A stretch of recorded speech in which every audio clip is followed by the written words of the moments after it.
Hello, shall I start, sir? Principal, sir. Yes, sir. Okay, right. Hello, everyone. A warm welcome to the international webinar on COVID-19 pandemic update and question and answer session, organized by the Institutions Innovation Council Cell of the Vignan Pharmacy College, Vadlamudi, Guntur.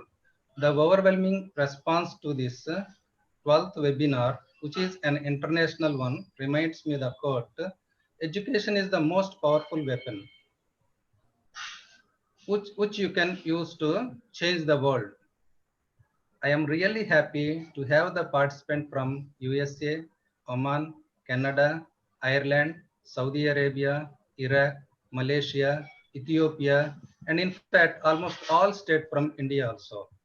During this unexpected pandemic period, the biggest gift of such a sort of online webinars, conferences, workshops, meetings would help you in refreshing, updating, and refining to uplift our academic knowledge, online skills, and also to enhance the quality of the pharma fraternity and others.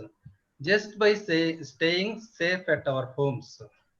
Staff, students, researchers, innovators, leaders, entrepreneurs, dreamers, never give up, never abandon your aspirations, inclinations, ambitions during this pandemic period.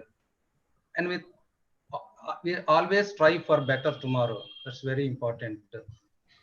Honorable management members of Vignan Group of Institutions and the Vignan Pharmacy College, members of IIC, respected principal, Professor P. Srinivas Babu Garu, revered speaker, Professor D. Sambareddy Garu, dear participants, faculty members, and students.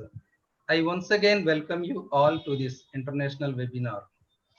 This is Panchumarthi Ravishankar, has been working as a professor at Vignan Pharmacy College, Vadlamudi for over a decade. I deem it an honor to be associated with this international live webinar as an organizing secretary. I am so humbled for that. On this occasion, I am going to be thanking three groups of people. So to start with our organization, providing some explicit technology and infrastructure facilities in materializing such programs.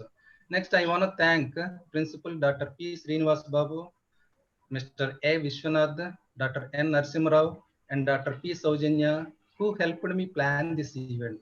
Particularly Mr. Vishwanath, who has been friendly face and feels like a part of the family and assisted me a lot in this program. Finally, I strongly believe that time is the most precious resource we have, and you prefer to spend your time with us, your educational time with us. That's great. Welcome again. Now I request our principal and convener of this webinar, Dr. P. Srinivas Babu Garu, to lead the lamp of knowledge and convey his wishes and formal opening remarks to the participants. Over to Principal Sir, Dr. P. Srinivas Babu Garu.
Thank you, Ravi Shankar Garu, Thank you so much, sir.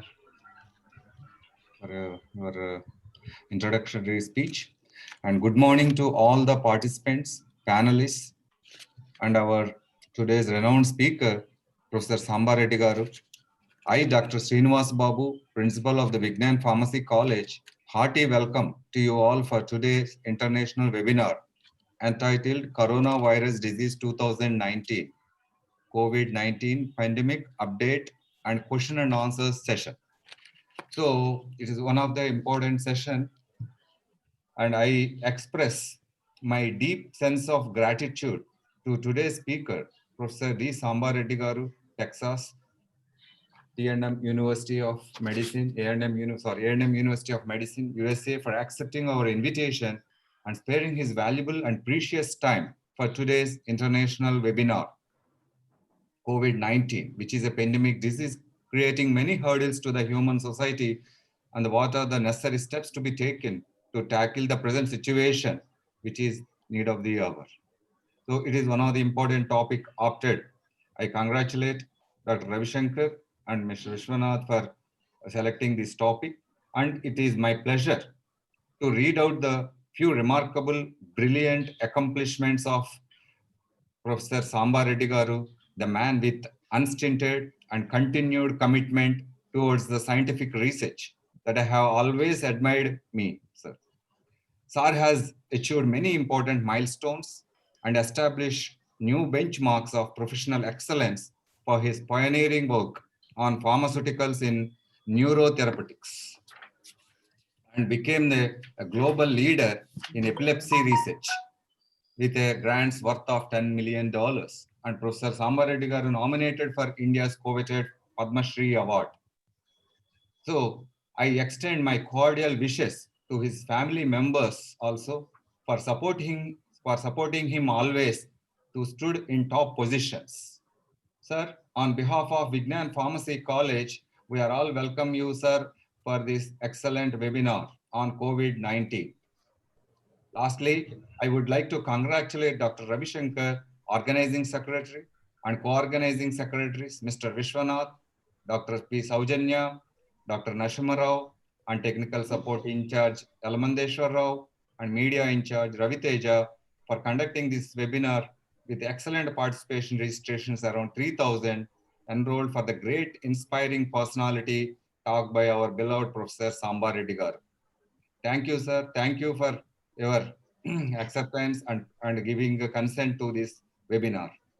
Thank you. I hand over the session to Dr. Saujanya for further proceedings. Hello. It is always pleasure to introduce the guest to the participants. I feel elated to introduce such a great scientist to these participants to this webinar. In order to achieve success, three things are necessary. First, you must want to be succeed. Second, you must learn how to succeed. Third, you must go on attempting till the success is yours. You can't attain success unless you work hard. Here is the live example. Organizing the right thing at the right time and with the right people is always a challenging task. We have chosen a quite competent, erudite scientist, multifaceted, who has been nominated for Padma Shri Award, Professor D. Sambareddy, as the speaker of this international webinar. Professor Sambareddy is a reputed scientist, author, and community service volunteer known for his pioneering work on pharmaceuticals. He has been very actively promoting public awareness about the coronavirus pandemic. It will take a whole day to introduce each and every achievement he gained in his career. Let me sum up a few of notable things from precious book of his life. Reddy hails from a small village in Warangal district in Telangana state. Reddy got his pharmacy degree in 1992 from Kakatiya University, Warangal, Telangana state. He did his master degree in pharmacy in 1994 and PhD in 1998 in pharmacology at Punjab University in Chandigarh, India. Then he pursued doctoral training at the NIH flagship campus in Washington, D.C. He is a clinically trained RPH in Texas also. Reddy has made brilliant accomplishments in neurotherapeutics and became a global leader in epilepsy research. He delivered 125 keynote talks, authored 377 presentations, and published over 196 papers. H-index 52, I-10 index 123, and 5 popular textbooks. Recently, his pioneering work has led to the FDA approval of the first drug, Brexanolone. Brexanolone, that's a very important drug for postmortem depression, which affects the necessary nearly around 10% of the childbearing women worldwide. Reddy work has been supported by multiple NIH and DOB grants more than 10 million. He is the editor-in-chief of International Journal of Pharmaceutical Sciences and Nanotechnology, contributing editor of Epilepsy Currents, academic educator, International Journal of Molecular Sciences, and associate editor for some neuroscience journals also. Based on his exemplary research, Reddy has been elected fellow of the American Associated for the Advancement of Science, American Association of the Pharmaceutical Science, and American Epilepsy Society. He bagged the basket full of awards, rewards, and recognitions for the service.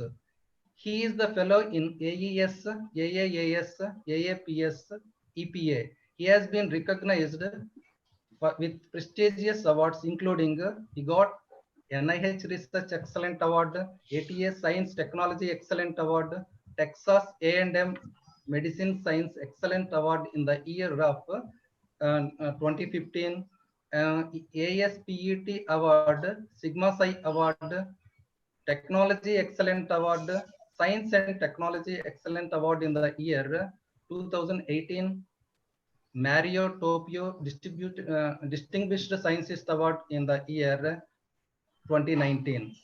He received Lifetime Achievement Award in the Pharmacy in the year of 2019. Texas A&M AFS Distinguished Achievement Award in Research in the year 2020 are the two recent feathers of his cap. He has been nominated for the India's coveted Padma Shri Award. That's awesome, sir. So I don't want to take much of his precious time in picturing his excellence, because you are going to witness his knowledge with wisdom. It's just spot on. Okay. Now over to Professor D. Sambareddy Garu. Yeah, thank you. Can you all hear me? Yeah. Yes, sir. Yes, sir. Thank you, Vijnan College of Pharmacy and Vijnan University for inviting me to deliver this international seminar.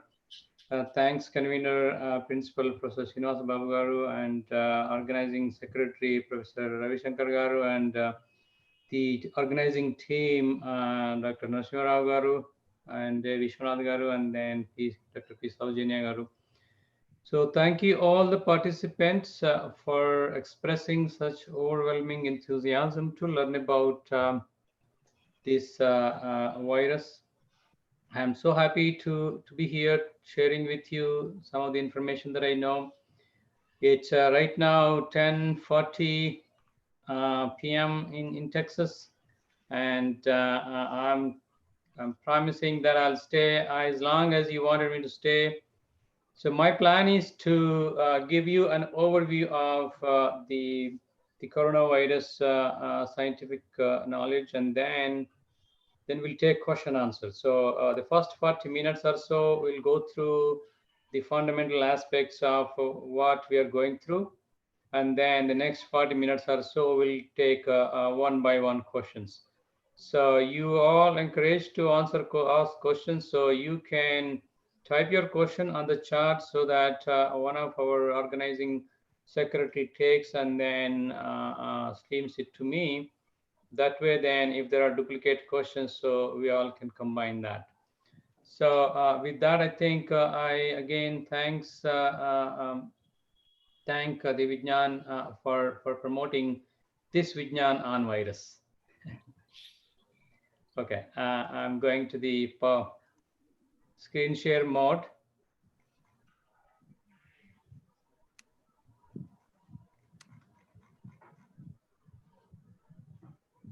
Can you all see the slide now? And can you also see the cursor? If I move the mouse, can you see, for example, now I put my cursor on the D? Yes, sir. Yes, sir. Yes, sir, we can see you. We can see. Okay, very good. So this topic, I think I've been lecturing for the last 3 months, ever since this pandemic stricken. And so today, as of today, I think nearly 1.1 lakh cases were registered as positive, and 4,200 people were dead today from this nasty virus. That is worldwide. If you see on your left side, I think nearly 9,000 positive cases in India, with nearly, I think, 250 people lost their lives. So every minute is very precious to fight this virus, because it's every minute is tickling, people are dying. So today we learn about the scientific aspects of this coronavirus we call COVID-19, and we'll learn about its spread. We'll talk about its prevention and treatment and common tips for surviving this outbreak. Let me start my presentation with this quote. This is one of the greatest global health crises of our generation. Whether you or me, we have never seen anything like this. A small virus forcing all of us to homes. Since there's no vaccine and there's no drug therapy, that is becoming deadly. So with that, I think this is where I work, Texas A&M University, one of the largest university in Texas. I'm very privileged to get a professor position here. That's enabling me to learn the knowledge that I'm going to share with you today. In the first 40 minutes or so, I'm going to share this outline. In the first 10 minutes, we'll see coronavirus origin and the pandemic status, and the COVID-19 from virology to disease, and then SARS-2 spread and prevention, and the current efforts on vaccine discovery, and then antiviral medicines. And lastly, we'll take question answer session. Here is today, June 5th, 2020. The top panel shows the number of cases, new cases, daily new cases in the United States. The bottom panel shows daily new cases in India. United States started this number of cases much earlier, so we have peaked in late March to nearly 20 to 30,000 cases a day. So right now we have stayed this course, we plateaued, we have stayed this course to the last 2.5 months. So we are still registering 20,000 positive cases a day. India went lockdown mode, so kind of got into protection early on, but no one is protected from this virus. So then India picked up daily number of cases.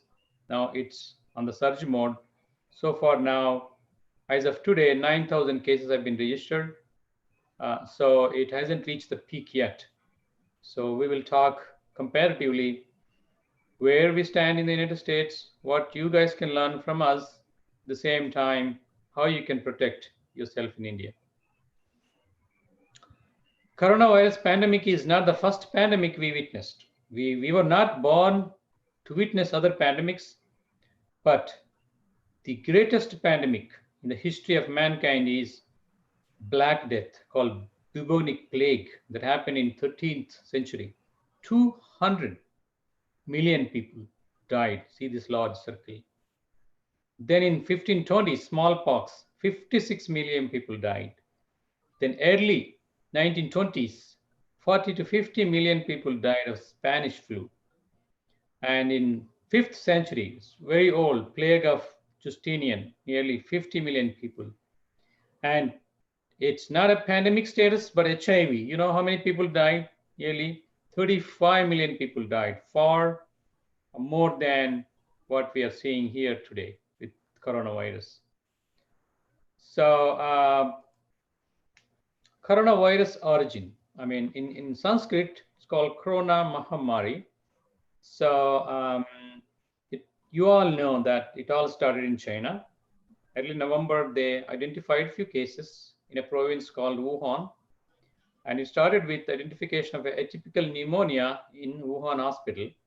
And that happened in December. And then they realized that it's not a typical pneumonia and has been attributed to a viral. And then they reported to WHO on December 31st. And then in the US, the first transmission happened on January 21st. A man who came from China to Washington state. And 23rd world was shocked because Chinese government closed the metropolitan town of Wuhan, which has 30 million people. That lockdown shocked the world and then realized the importance of this virus. On 30th January in the United States, human-to-human transmission has been confirmed. And on March 11th, WHO declared this as a pandemic. That means affecting nearly every country and territory in the world. And in our case in the US, on March 13th, US President declared national emergency. And on March 24th, India went into lockdown mode for 21 days, has been extended all the way 4 times as of last week. Today, the pandemic statistics. So worldwide, so far, you've seen 6.6 million confirmed cases in the last 140 days. This virus is only 140 days old. It registered nearly 3.8 lakh deaths. That confirms to 6%. Quite a few people, 2.8 million people recovered. The recovery rate is about 43%.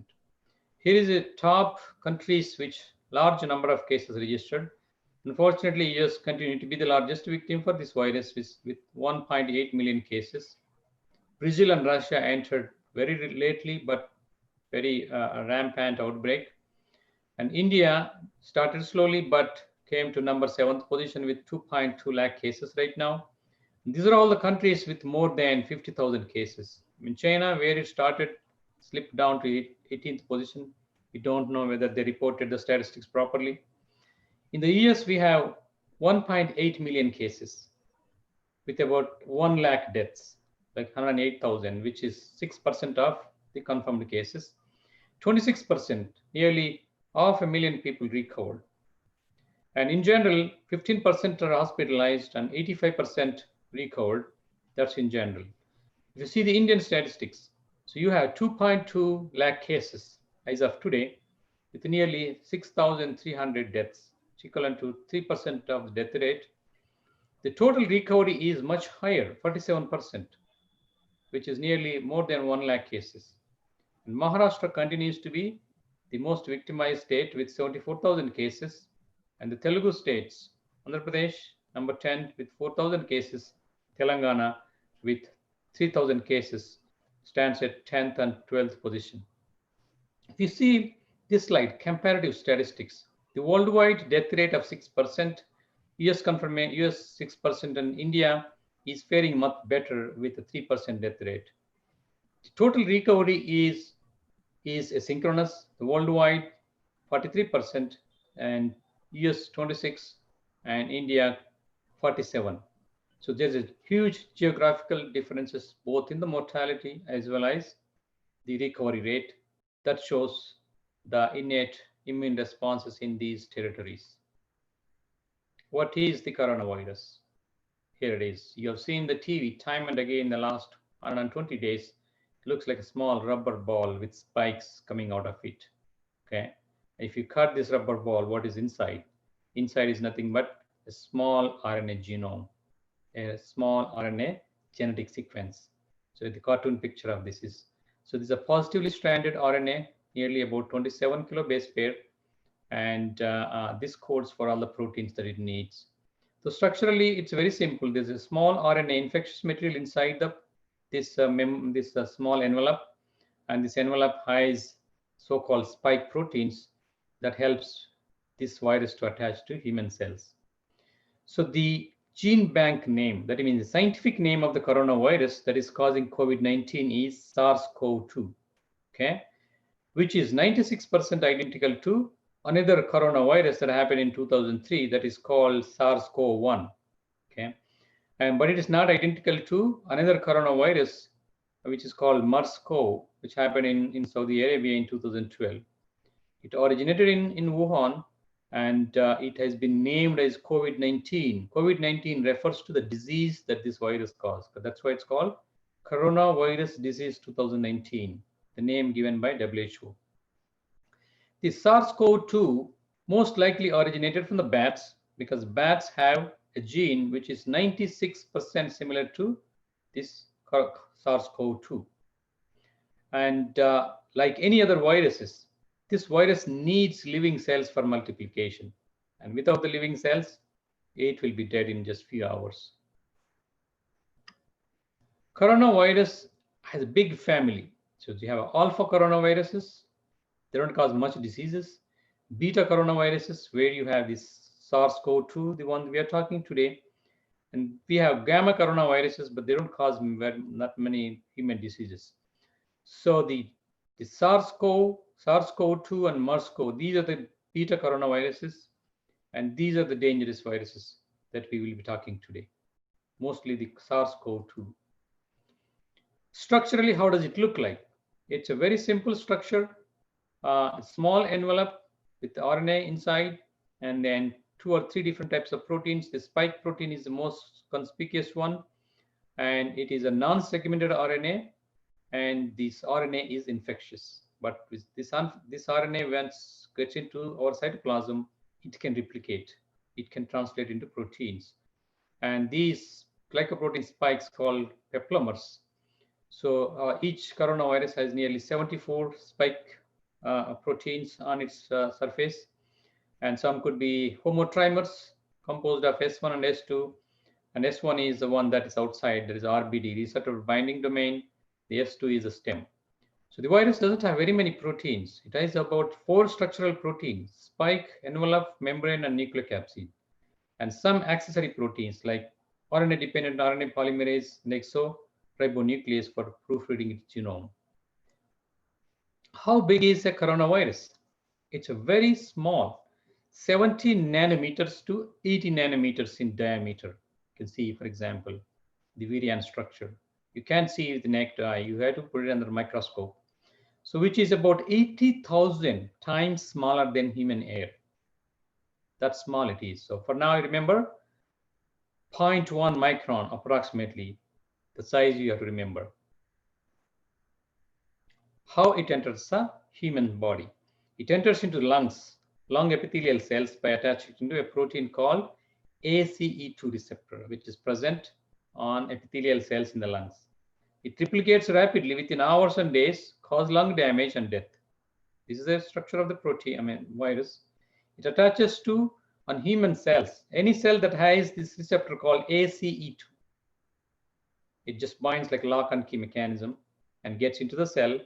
And once it gets a cell, most of the cells are the lung cells. For example, this picture from National Institute of Health.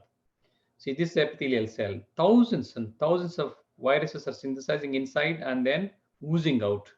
And they go to the next cell and then they replicate and then they destroy the cell. So how does it happen? So again, the same cartoon structure here. For example, this is a virus. This is a cell, human epithelial cell, for example. It just comes and attaches with a spike protein with the ACE2 receptor. And then next to it is, we have a serine transmembrane protease that helps the entry by fusing the virus with the membrane.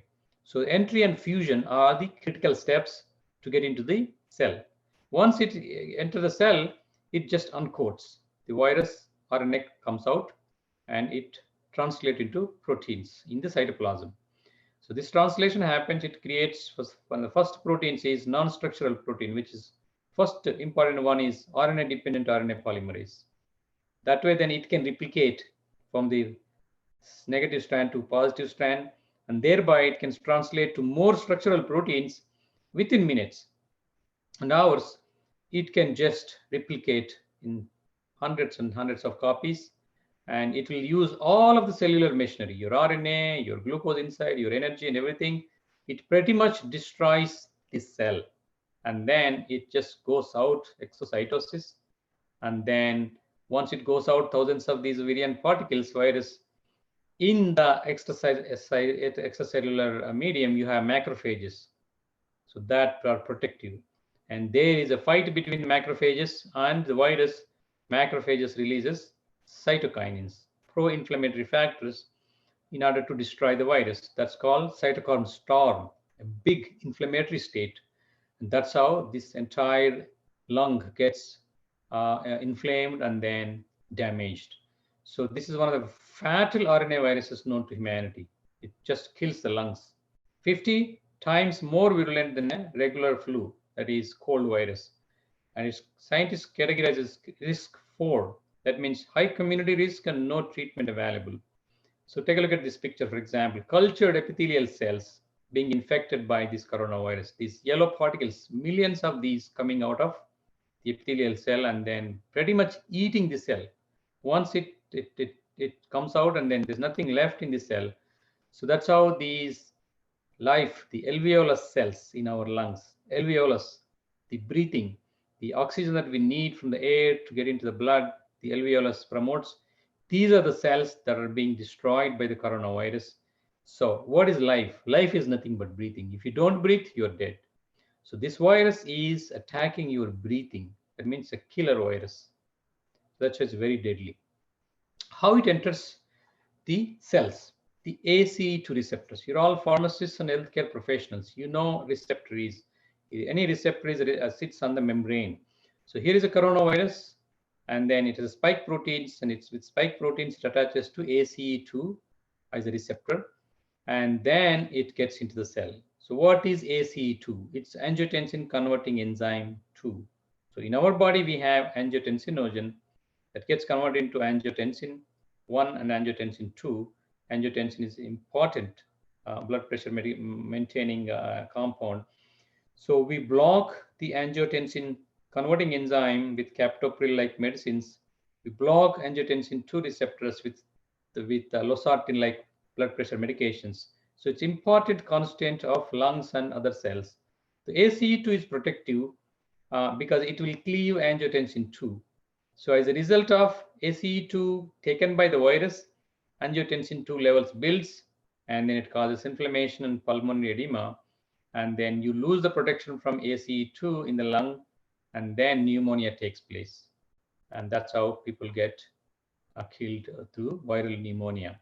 So where ACE2 expressed, that's where the virus can enter our body. Only 5 types of cells.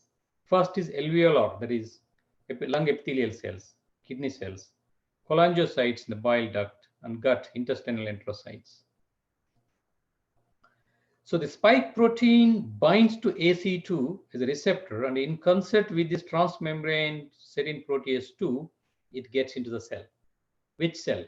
For example, in airway epithelial cells, okay, lung pneumocytes. Nasal, in your nose, you have goblet secretory cells. In the intestine, you have ileal enterocytes. These are all the cells that have ACE2 receptor, and only these cells can take up the virus. And these are present only in the humans and the monkeys, not present in the rats, not present in the cats, not dogs. That's why this virus is deadly to humans and to some extent to primates, it's monkeys, chimpanzees, and other animals. Mutations.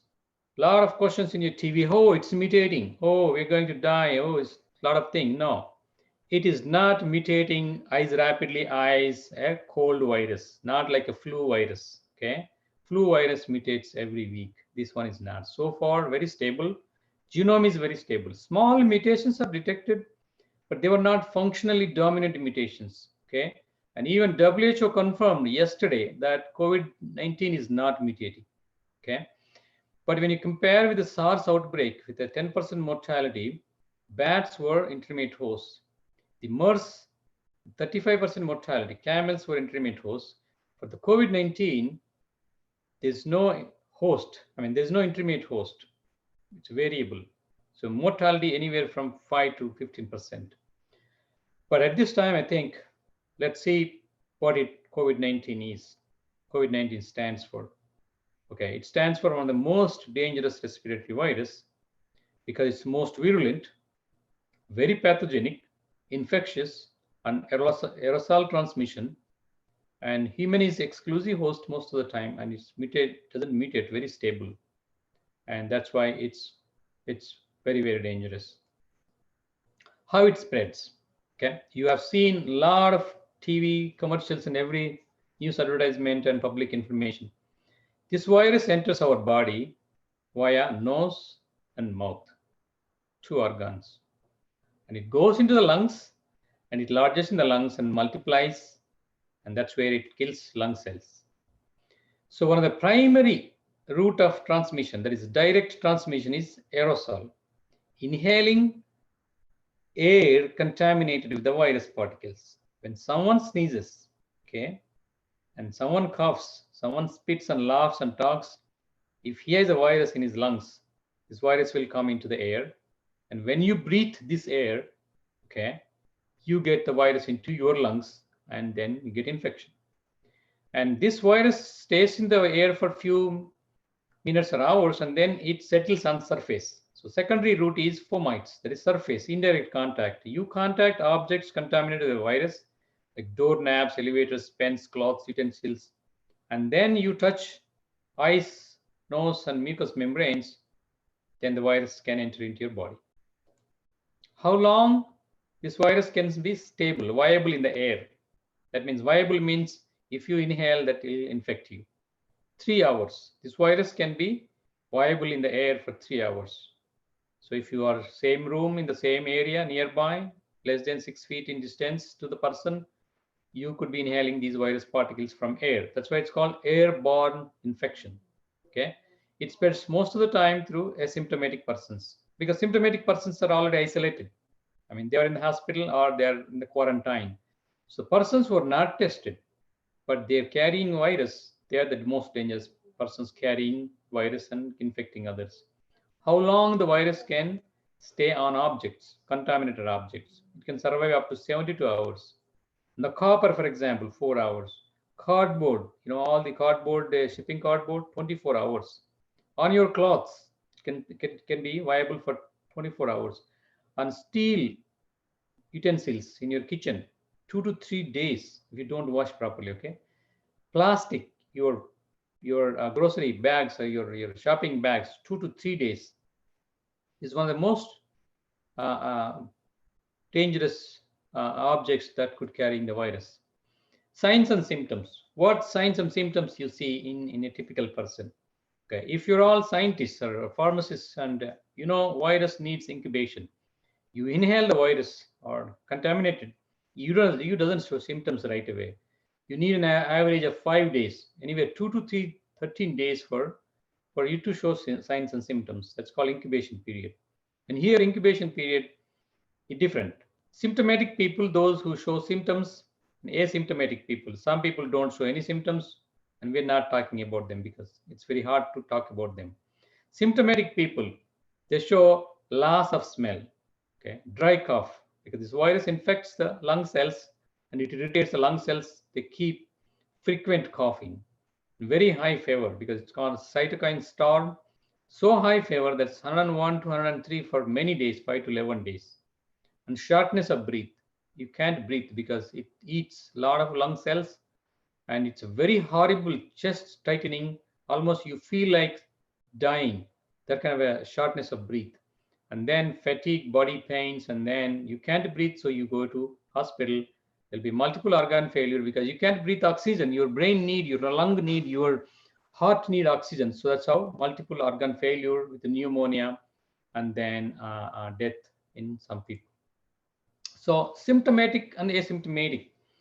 So large number of cases which are not tested, that falls in the pyramid asymptomatic cases. So symptomatic cases are much lesser compared to asymptomatic. These are all tested people, symptomatic exhibiting. And within that, you have very severe and very few people die here. So in terms of symptomatic versus asymptomatic, so who are asymptomatic? Mostly young people, women are asymptomatic. And there is no incubation period for asymptomatic because you don't know. And they don't have much lung injury, and their viral load is very low, and they recover very fast. Okay. Whereas symptomatic people are the ones mostly aged men. Okay. I mean, very high lung and viral shedding, and very slow recovery, very low lymphocyte count. And these are symptomatic people. So infection prognosis. So who goes to hospital and who is not? About 80% of the cases, even they're tested positive, doesn't mean that they have to go to hospital. 80% of the cases are mild. That means they can be managed at home, self-quarantined, self-isolation with just regular medicines. And 15% of them, you cannot manage those symptoms at home. Severe, just a cough, fever, and breathing problem, you go to hospital, test TV, 3 weeks, get the treatment. Within that, there's a 5% go to critical because now they have pneumonia, they have ARDS, so-called acute respiratory distress syndrome, and they can't breathe. So that means they are in the dying stage. They need ventilatory support. So they stay in the hospital for a very long time. And those who are on the ventilator, the death is, I think, very high. So very few will come out of the ventilators. So when to seek care? Okay, you don't have to be panic. You don't have to be anxious. Okay, if you have any symptoms, if you have any friends, family members have symptoms, so call your doctor, call your local government health center, and then get it tested. Okay. So if you are immune compromised, if you have health conditions like blood pressure, sugar, and all, I think you should be more worried about. And don't think that it is somebody's infection, that it doesn't come to your home and it's not affecting you. It will, because it is there in your street. It is there in your colony. It can affect you anytime. So always have a game plan. Game plan means designate one person in your home. If one person get COVID-19, how to manage the whole family? Okay. Somebody should be calling doctor, getting the vegetables and taking care, and self-isolate, making sure everything is taken care. So this is called game plan. Okay, and it affects everyone, children, adults, and elderly. And high-risk groups, diabetes, blood pressure, cancer, heart disease, asthma, liver, lung, kidney disease, and immunosuppression. These are high-risk groups. These people will most likely die a lot. Fatality rate, we call. This is, for example, Center for Disease Control, a death chart. Who are dying from COVID-19? Not young people, okay? Not young people below 30. From 45 years onwards, the death rate increases. 5% up to 55 years, 12% up to 65 years, and nearly 20%, 65 and older people who get COVID-19, there's nearly 21 to 33% death rate. Okay, so these are the vulnerable group, 45 to 85 plus. These are the people who are dying the most.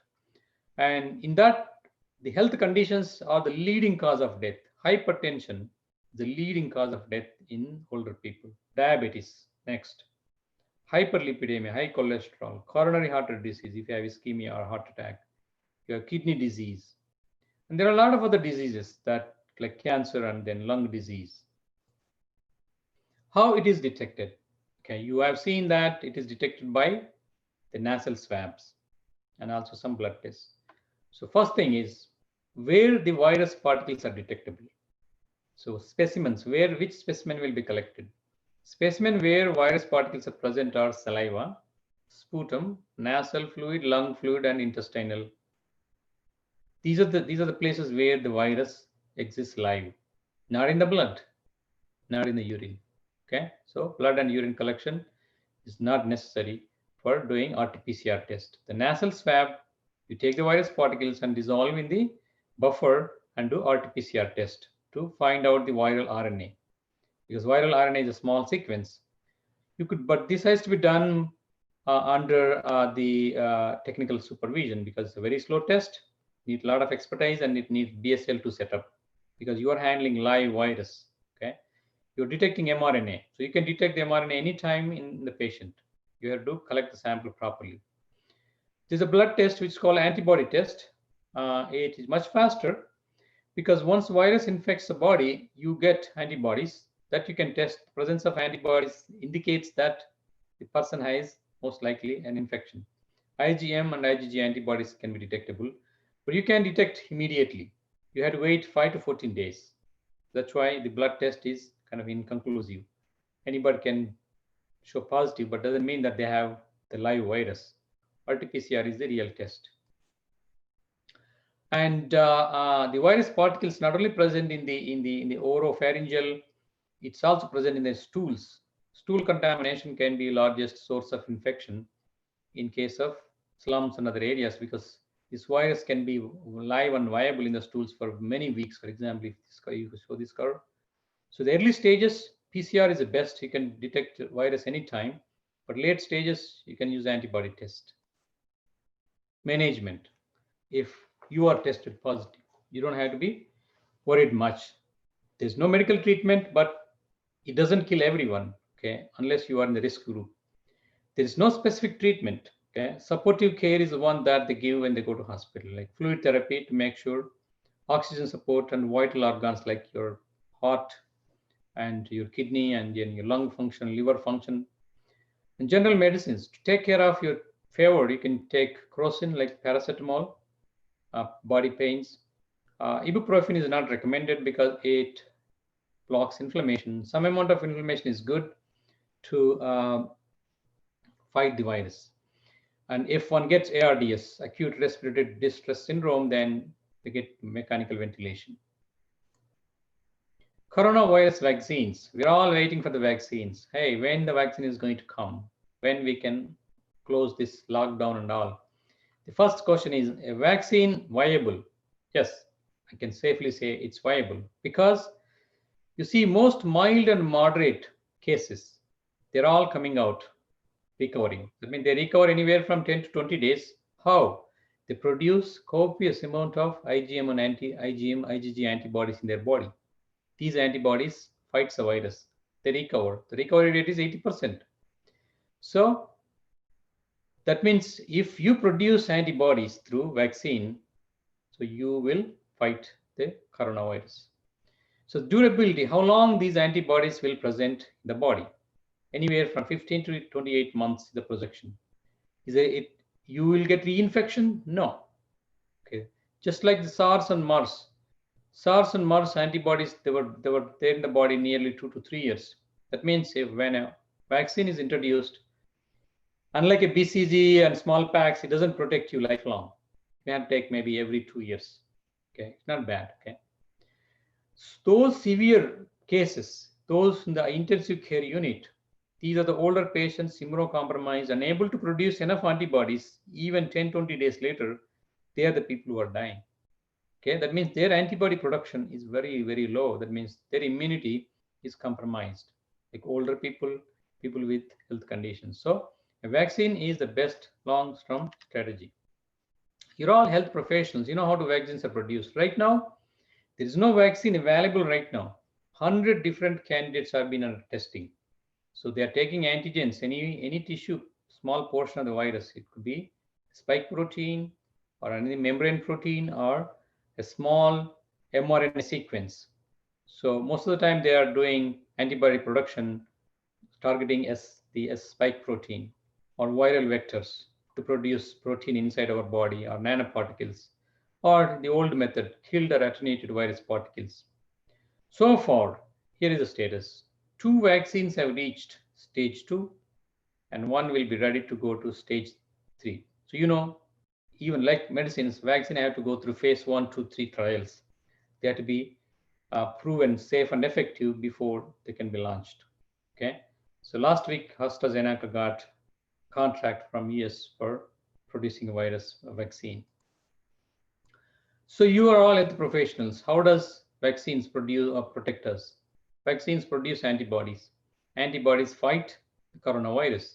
it will just control by opsonization, by neutralization, and then by agglutination. Once this happens, most healthy individuals have white blood cells in our body. Some of them are called macrophages. These macrophages will eat this virus antibody complex, and everything will be digested, called phagocytosis. That's how we fight the coronavirus infection. Now, are there any antivirals available? Right now, we don't have any antivirals approved for coronavirus. There are a variety of them are under testing. The first ones are the blockers of entry, fusion, and assembly. Where the virus is entering the cell, that's where the blockade is happening. Like chemostat, the chloroquine and hydroxychloroquine, that's where they are blocking the virus entry. We don't have any protease inhibitors. These are ideal drugs. We don't have any. We have some protease inhibitors like lopinavir and darunavir. They're under trials.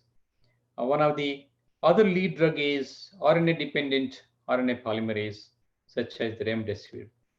And we don't have anything that blocks the assembly so far. And we have quite a few anti-cytokines that blocks the cytokine storm. So the ideal targets are where the virus enters, such as the drugs like chloroquine and hydroxychloroquine. So as of now, we don't have any US FDA approved antiviral drug, but two types of compounds, antivirals and immune boosters, are under development. If you see the classifications, the agents can be classified as if it inhibits viral entry and fusion and assembly, such as chloroquine and hydroxychloroquine, or inhibitors of viral RNA-dependent RNA polymerase, such as remdesivir, and others. Okay. So these three medicines, chloroquine and hydroxychloroquine from India, it's under clinical trials, approved by the US FDA. It's approved for emergency use authorization only, under medical supervision in the hospital and in severe cases. Okay, that's why it's undergoing clinical trials right now. Same is true with remdesivir. It's approved for clinical trials under emergency use authorization. I think you all know that chloroquine and hydroxychloroquine pills are available for daily consumption. It's a 5-day treatment, 400 milligrams first day loading dose, 800 milligram followed by 400 milligram every day for 5 days. Unlike hydroxychloroquine, remdesivir is an intravenous infusion. So one has to have a catheter to infuse this drug, 200 milligram loading dose followed by 100 milligram every day for 10 days. There's a lot of controversy. Sometimes it works, sometimes it doesn't work. You see a lot of news. So far, they have not completed phase 3 trials. So we don't know the real result. There's a lot of controversies about safety of chloroquine and hydroxychloroquine in the clinical trials. So it's not yet settled. But chloroquine and hydroxychloroquine are already approved medicines for malaria, rheumatoid arthritis, and some immunity diseases. So they've been used by millions of patients worldwide safely. Only recently they have been used for coronavirus, and there's a cause for safety issues, especially the cardiovascular safety issues. In the case of remdesivir, I mean, the questions of efficacy are the ones that in the early trial in China, it didn't work. In phase 2 trial, I think there was early promise. But again, the last week, early results came from phase 3 showing that it has very modest efficacy, and it didn't even reach statistically significant results during the 10 days. So there's a questions on the efficacy.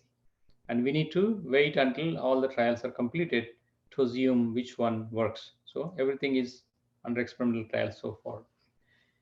The other drugs called immune boosters, the anti-cytokinins and immunoglobulins are agents that are adjuncts. I mean, they help in combination with antivirals. So we have some monoclonal antibodies that act as anti-cytokines under clinical trials. The immunoglobulins, the time-tested treatments. And if you give antibodies like plasma therapy, we call convalescent plasma, it works. Convalescent plasma is nothing but you take the blood from COVID-19 recovered person. And if you clot the blood, you get the yellow portion, which is a liquid portion that has soluble antibodies, and that can fight coronavirus. So each donor can give about 800 ml of plasma. That's good for 4 patients. So there are very few donors because there are not that many recovered patients who are eligible to give donation. So more controlled clinical trials are needed, but quite a few reports shows that it works. because it has antibodies that can neutralize the virus. It's important not to misuse medicines because they are dangerous. Antibiotics are completely useless. Okay? Do not use antibiotics that are not prescribed by your doctor for your condition, because not only they don't do anything with the virus, but they will kill the microbiota in your tummy, in your gut. Microbiota is very important for immunity. So you are unnecessarily taking antibiotics to kind of reduce your own immunity. Not advisable. But if you are a sick patient, you are on a medication, if you have blood pressure and sugar, do not stop medicine. Keep taking the medicine, okay? Since we don't have virus, we don't have vaccine, and we don't have antiviral medicines, so what do we do? Prevention, okay? You're all health professionals, okay? You're either studying your health profession or faculty. You know how to take care of virus. The two fundamental principles of biosafety: risk assessment and containment. You have to assess the risk, like how it is transmitted, what's the risk, how it gets sick, those kind of risk assessment, and risk containment, how to stay away from that. So from this, I devised 2 ways to tell you. I mean, in early March, I published this article, 10 tips for surviving coronavirus pandemic. In that, I categorized 2 ways. Stay away from the bug, okay? Avoid being exposed to the virus is the best strategy, is prevention. And then get ready your body, stay healthy, so that in case if virus enters your body, you have better combating capability, okay? So I divided the 10 principles into 2 different categories. One is the first 4 principles related to stay away from the bug, okay? And all the government principles that are enforced on these 4. The stay healthy related to you, these 6 elements. So we're going to talk one at a time. What is social distancing? Because this virus transmits from person to person through air, aerosol. So you have to stay away from other person 6 feet minimum, so that even if he coughs, you won't breathe that contaminated air, because you don't know who is contaminated, who is asymptomatic. Stay away from them. Have a game plan. Don't allow any guest coming to your home. You don't go anywhere unless it is needed. Okay? So those are called social distancing. Really, actually, physical distancing measures, so that you don't want to breathe contaminated air. That's the meaning of it. And good hygiene. Since this virus can transmit from contaminated objects, always maintain hygiene. Wash your hands so that you won't let the virus from your hands to your mouth, nose, get into your lungs. Always clean any vegetables that you're bringing outside. Okay, even the mail or box, anything. Frequently clean clothes.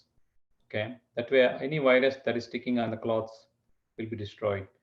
And third is face matters the most, because we touch the face hundreds of times each day with the hands. So that's how the virus from hands to face comes. That's why face matters the most.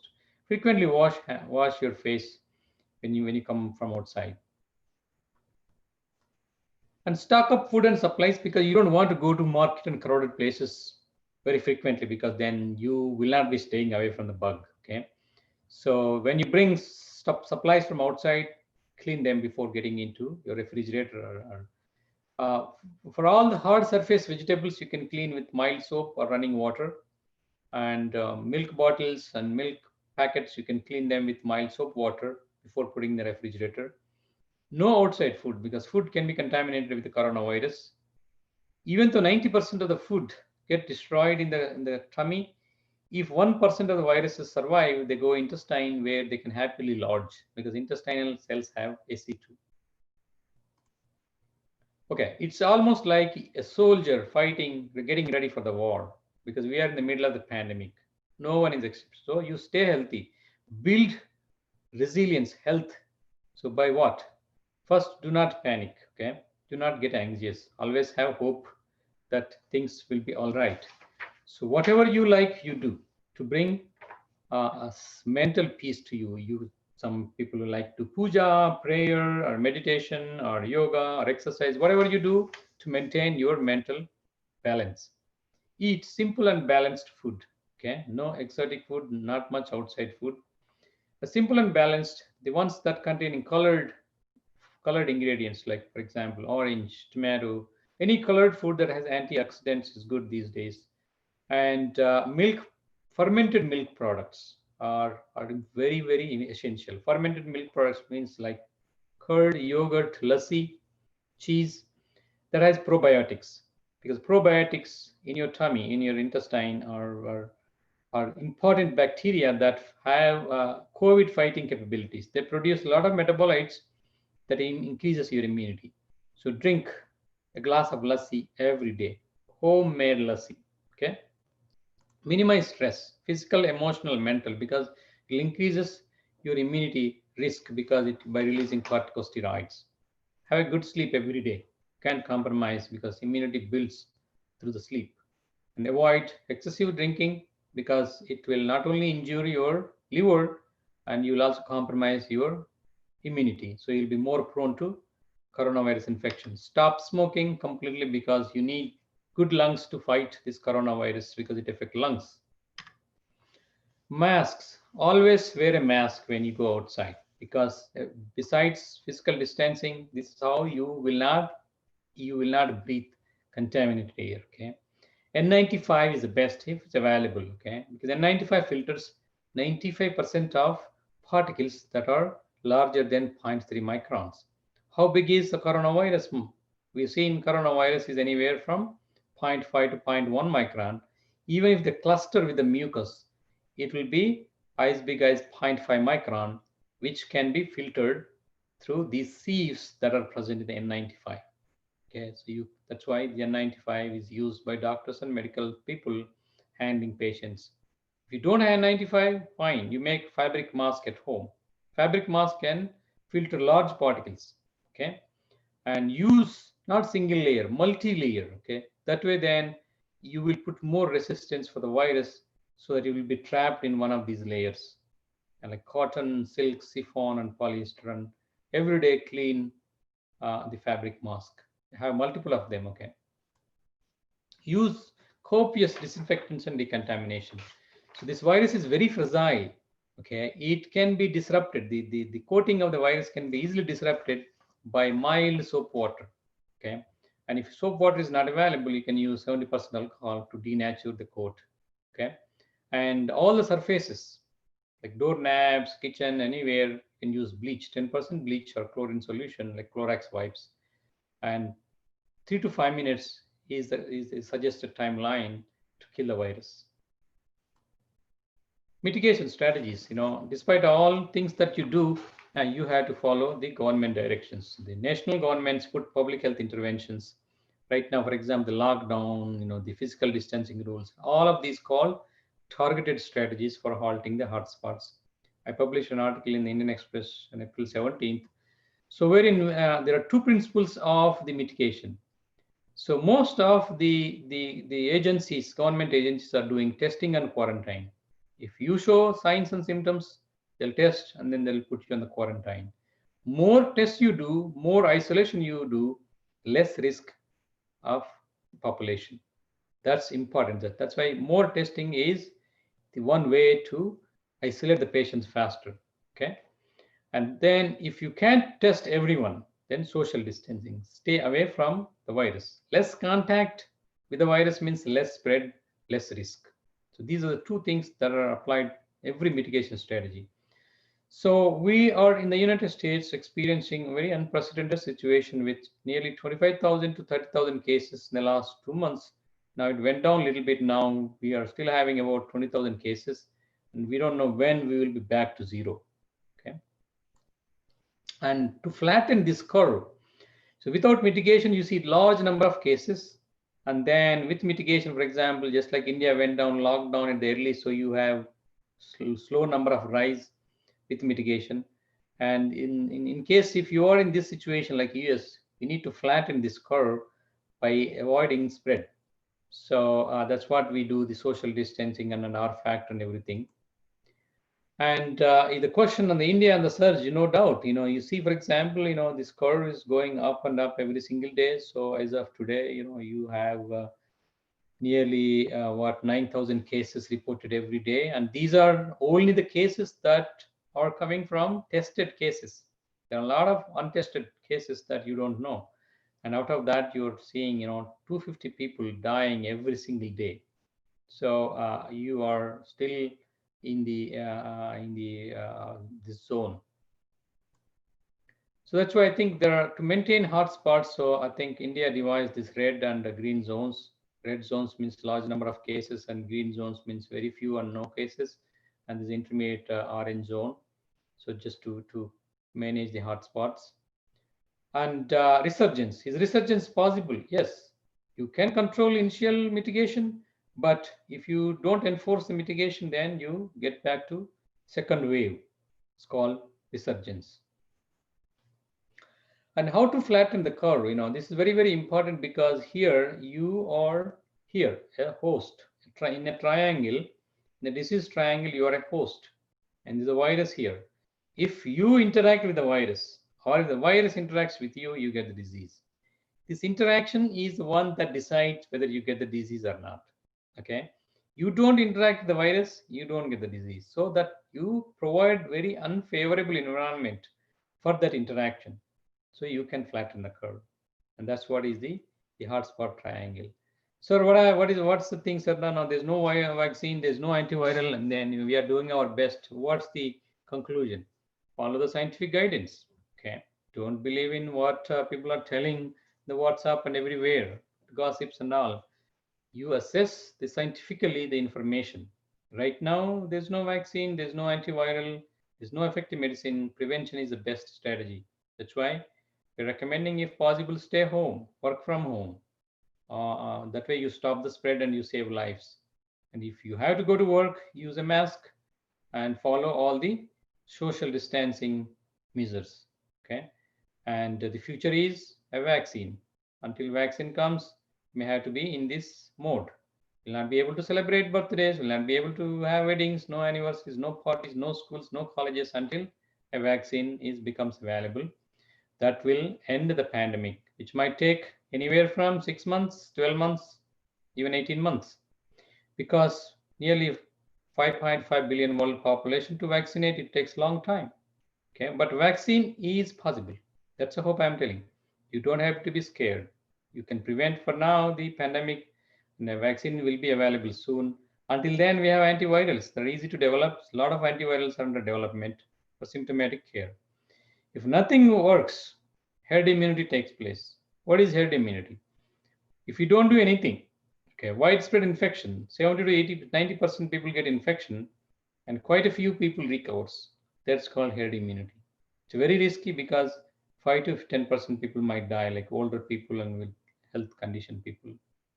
So I think that's where I think I stop now here, and I'll be happy to take questions. Shunat? Sir, thank you, sir. Very good. Hello. Thank you, sir. Hello? Hello. Yeah. Sir, can you hear me, sir? Professor Samriti. Okay. Yes, Okay, yeah, I can hear you. I mean, I can Yeah. stop the screen share if you want, so you can see me Okay, sir. better. Okay. You can have the first slide, sir, so that the questions can be asked. First slide. Okay, go ahead. Hello. Yeah. Hello. Thanks a lot, sir. Your Yes. presentation is just phenomenal, sir. Your invaluable speech on COVID-19 pandemic update, which covers the scientific-based facts of COVID-19, its spread, prevention, common tips for surviving the outbreak. Your inspiring words and thought-provoking speech is just awesome, sir. You are just fantastic, professor. We are really happy to have delivered such an exquisite program, exquisite presentation also. Now it is time for question and answer session. Over to Narsimrao, Vishwanath and Saujanya ma'am. They will coordinate the session. In fact, first Saujanya ma'am asked Zoom questions. So now they have lots of questions, I think. So now Saujanya ma'am start with Yes, sir. Zoom. Okay, over to Thank you, Saujanya. sir. Sure, Tiffany. Thank you, sir. Thank you for giving me this opportunity. And Yes. thank you for enlightening all the participants by sharing your knowledge. And it's Yes. a pleasure to hear from you, sir. And Yes. now I request Dr. Suryakant.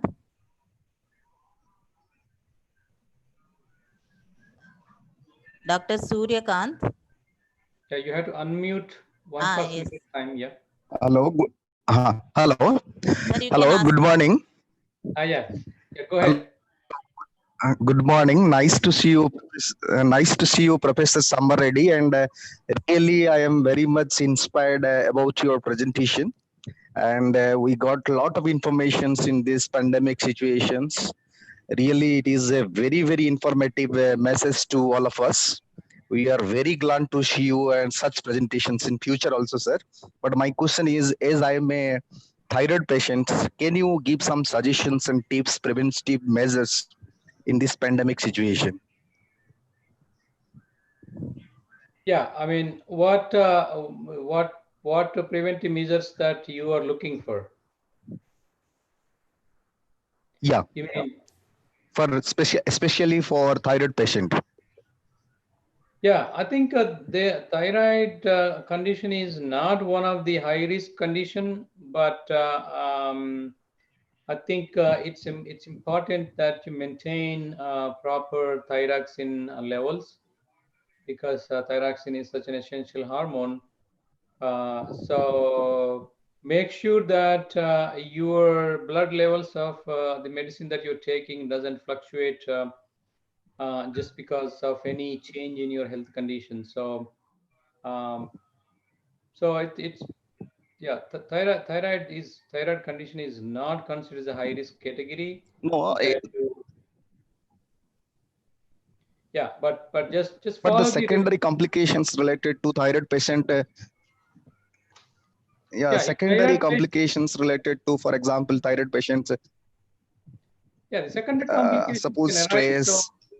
yeah, of course, exactly. I mean, that's why I think I said some of those the personal health improvement strategies. So this is not the time to take stress or any other health disturbing conditions. For example, even the diet, I symbolize diet. You don't want to disturb your intestine.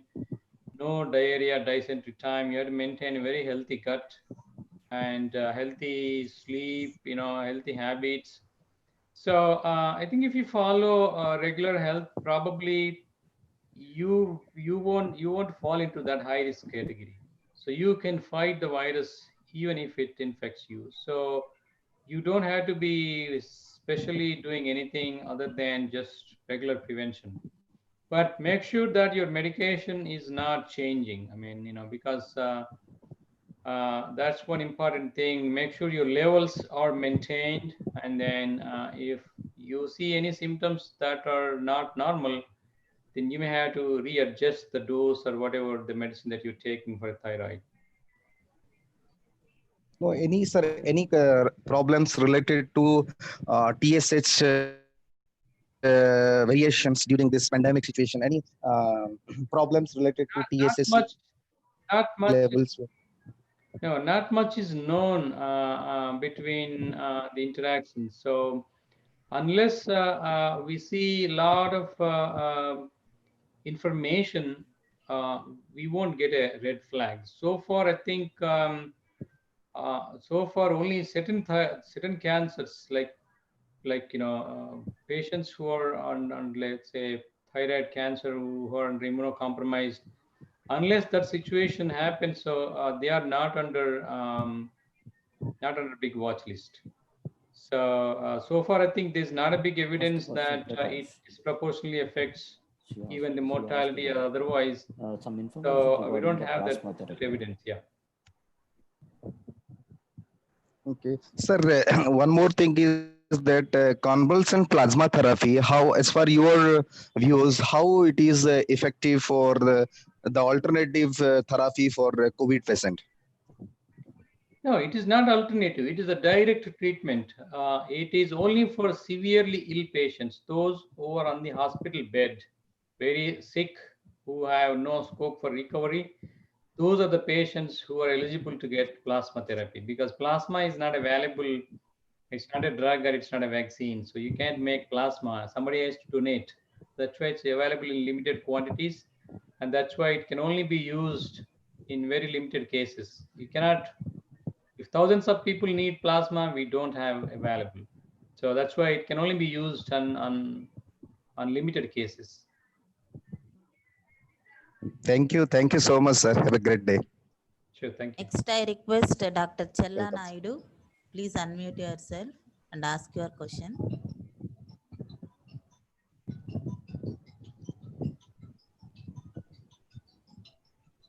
Dr. Chella Naidu.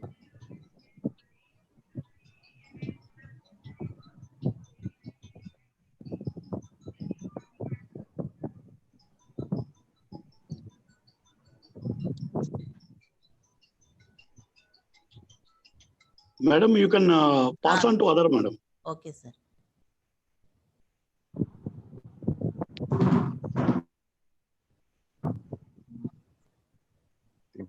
First question. First. Pravalika Devarse. Sorry.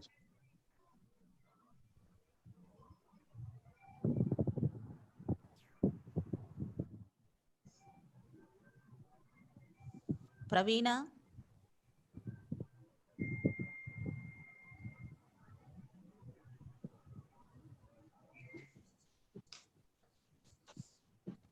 I see Challa Naidu. Yeah, go ahead.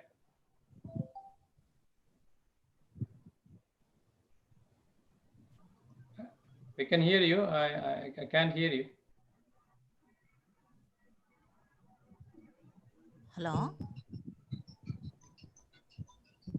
Yeah, I see they are on. Yeah, go ahead to the next question, and maybe someone can read a question if participant is not ready. Saujanya madam. Yes, sir. Shall I start? Dr. L.D. Patil. One kursi oda rakhiya ପାଇଁ ଘରେ.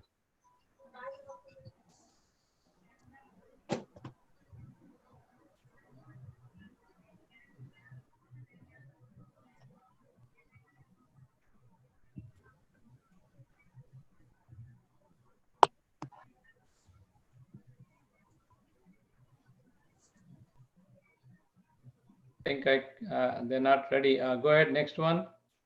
Okay, sir.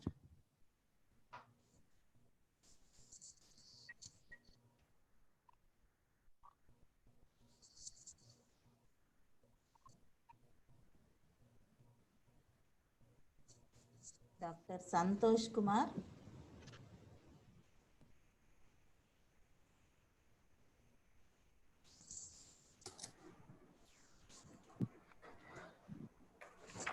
ఎవరు ఏదది పెద్ద Dr. Deepa Gupta.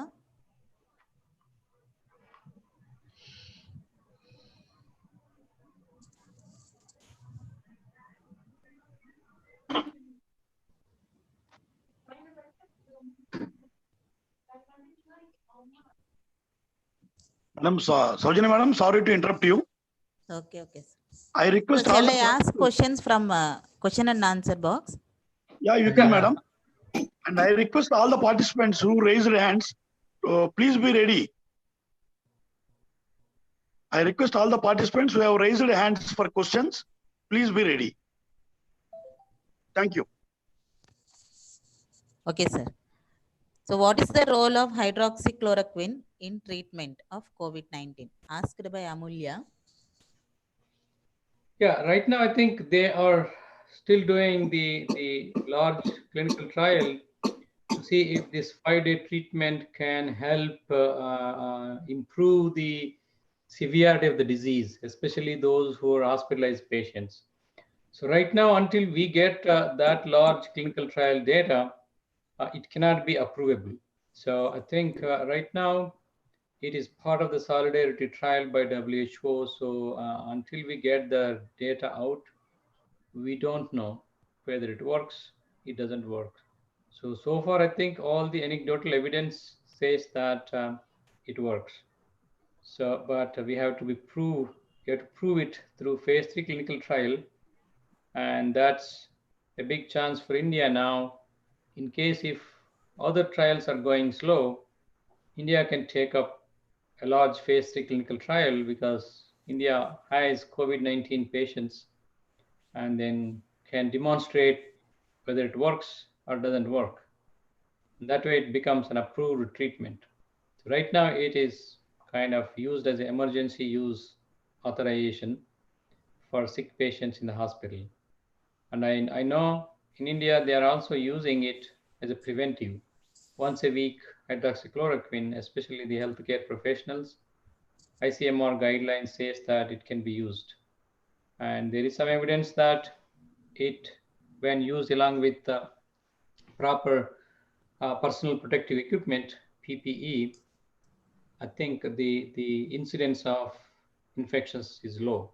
So that's what I read, but there's no scientific journal article to say the real evidence. Yep. Okay. So now I request Dr. A. Sita Devi. Ma'am, please unmute yourself.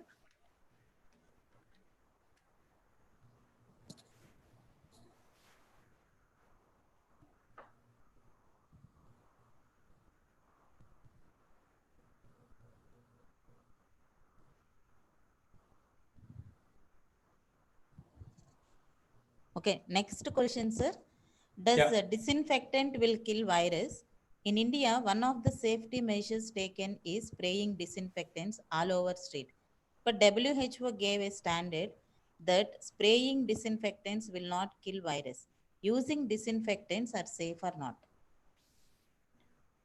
Disinfectants are good only when there is a suspected virus contamination. Okay, if there is no virus contamination in your street, if there is no suspected case, there is no point in using disinfectant, large spread disinfectant on the streets. But it doesn't hurt. I mean, especially if you're using a mild chlorine disinfection, it'll not only kill coronavirus, it could kill any other bacteria or any other disease causing viruses around the streets or on the surfaces. So it's for especially it's more important in the hospitals, public buildings, or in the say bus stations and then railway stations where large number of people come. So that's where you have to disinfect it twice a day, morning and evening, even in thrice a day also, because so many people coming and going. So that's where the air droplets will fall on the floor, and that's where the other person can pick up the infection. So, but other than that, regular streets, I mean, remote places where not many people are there, or there's no infection chance, or there's no suspected infection, there's no point in doing disinfection. In your houses, for sure, yeah. Your houses, every house should do their own disinfection. Clean the doorknobs, mop the floor at least every day or every alternate day. If a lot of people are coming to your home, then you may have to do every day. Mop the floor with soap water or with pine sol or some sort of mild bleach solution. And then certainly all your kitchen surfaces and then bathroom surfaces, all those need to be disinfected because that's where the contamination chances exist. Okay, thank you, sir. Dr. K. Kanimoji. Okay, let us move on to the next question. How long is the incubation period for COVID-19? It is anywhere from 3 to 12 days. So if suspected person of any exposure, that's why we tell them to quarantine for 14 days. If there are no symptoms during the 14 days, we consider that the person didn't have infection. That means visible infection. So some people show symptoms, some people don't show any symptoms. Those are called asymptomatic. So for asymptomatic people, they have mild symptoms like just like a small cold, but then we cannot say any specific incubation period for them because they're not showing any symptoms. Symptoms are only for people who show a certain incubation time. So generally it's 3 to 5 days. If 5 to 6 days, you should show symptom like fever or cough And if within 14 days, if no symptom, you're good.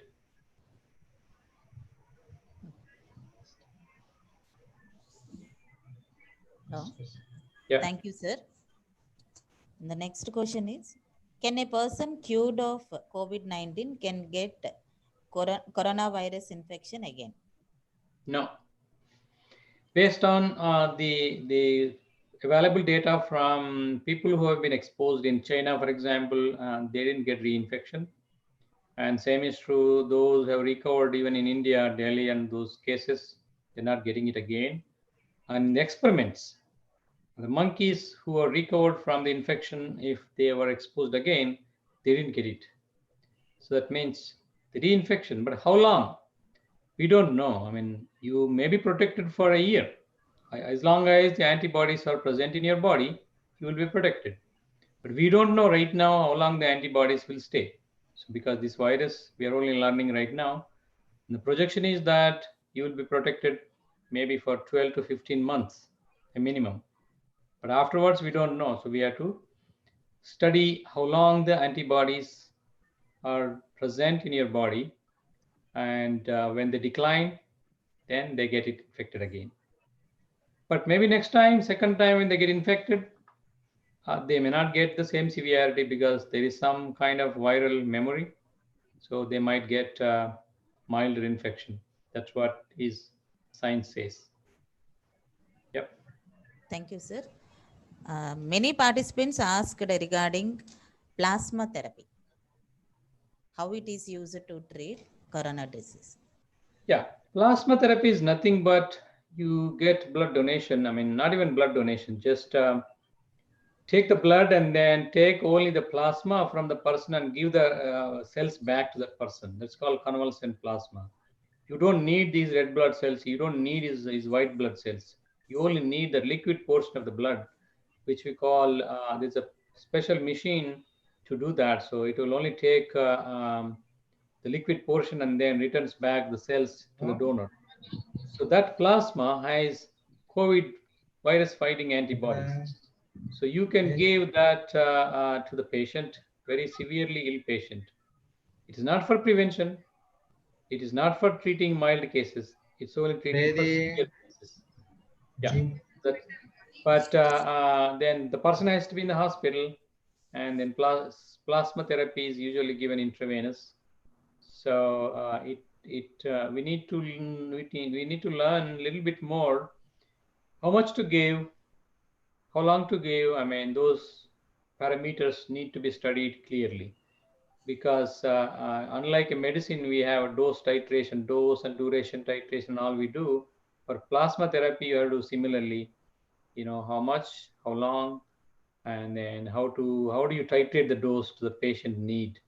So those are the things I think that need little clinical trials to prepare a standard protocol.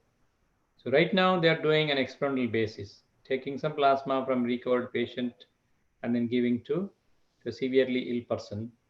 And it's all experimental basis right now. Thank you, sir.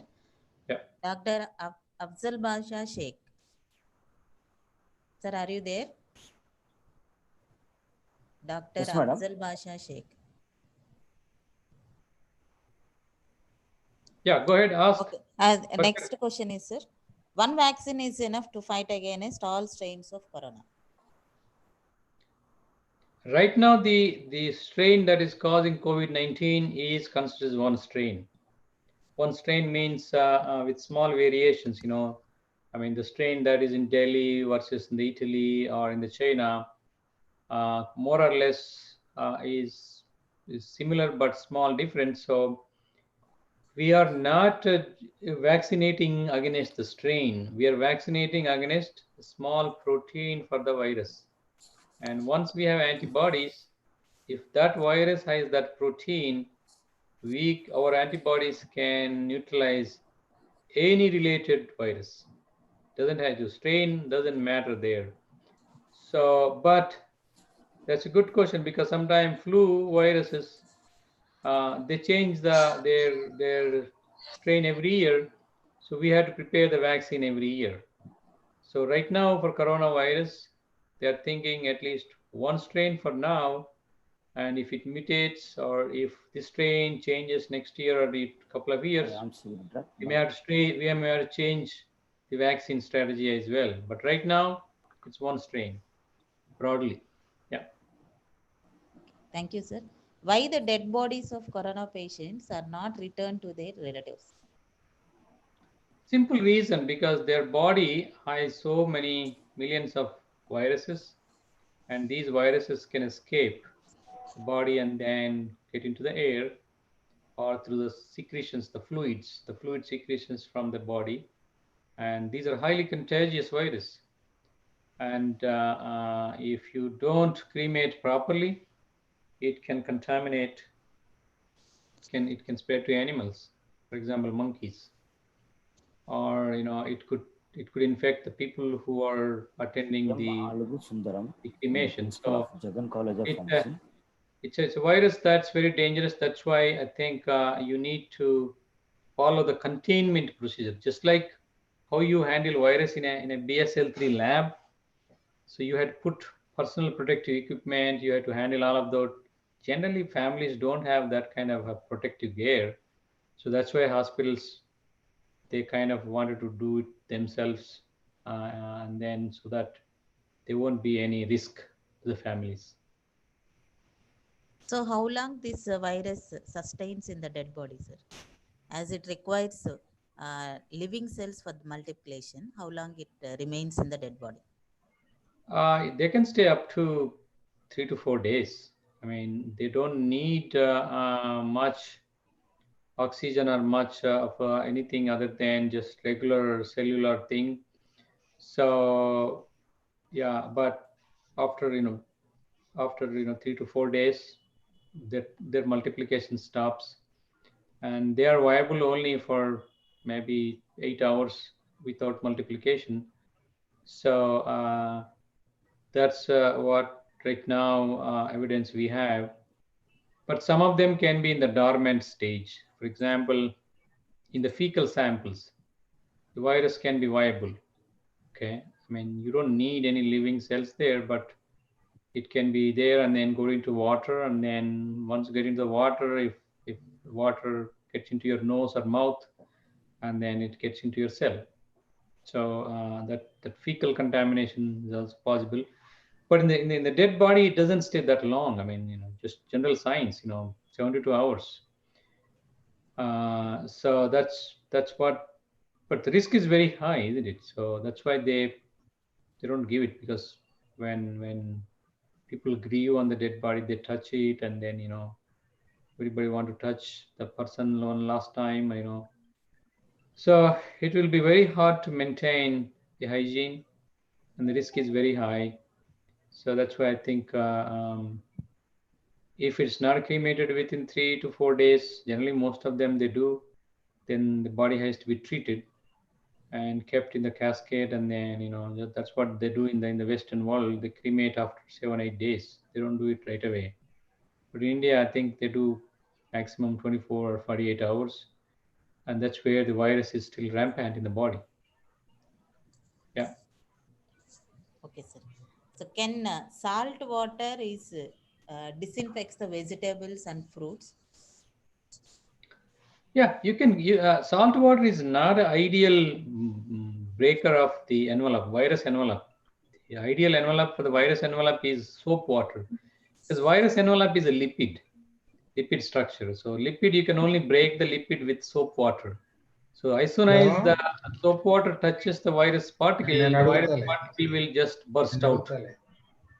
But with the baking soda and all those things, you can still clean it, but it will not be able to do the same type of cleaning that a soap water does. For most hard vegetables, you can use mild soap water. And then once first layer of soap water, and then next you can clean it with a lot of regular water, so that the virus particle is cleaned away, just like almost like washing your hands. Okay, some vegetables you can't wash with soap water, and those you can use salt or things, and then keep rinsing before putting the refrigerator. or you can let it stay on the room temperature for 24 hours. Within 24 hours, it will become unviable virus on its own. So that's another strategy. Or you can just put directly, bring the vegetable and cut, and then cook it immediately. So that once you expose the virus to high temperature, anywhere from 60 to 70 degrees, it will be killed. In 70 degrees, it will be killed in 5 minutes. Okay. So the high steam also can kill the virus, like big steam, 70 degrees. Yeah. Yes. What is the role of immunoboosters? Immunoboosters are adjuncts right now. It cannot cure the virus disease alone. They can be given only with antivirals, because immunoboosters are nothing but anti-cytokinins, any anti-inflammatory medications. They're called immunoboosters. They help reducing the severity of the symptoms. It cannot cure, it cannot prevent. It has to be given with antiviral treatment. So yeah. Okay. Thank you, sir. Hello. Yeah. Sir, my sister sent me sent me one question. Sure. Dr. Reddy garu, we are చెప్పండి. asked to చదువుతున్నాం sir. We are asked to take classes in the colleges observing physical distance. Would you please tell us what are the precautions our students should take while sitting in the classrooms, using washrooms, having drinking water from the taps, etc.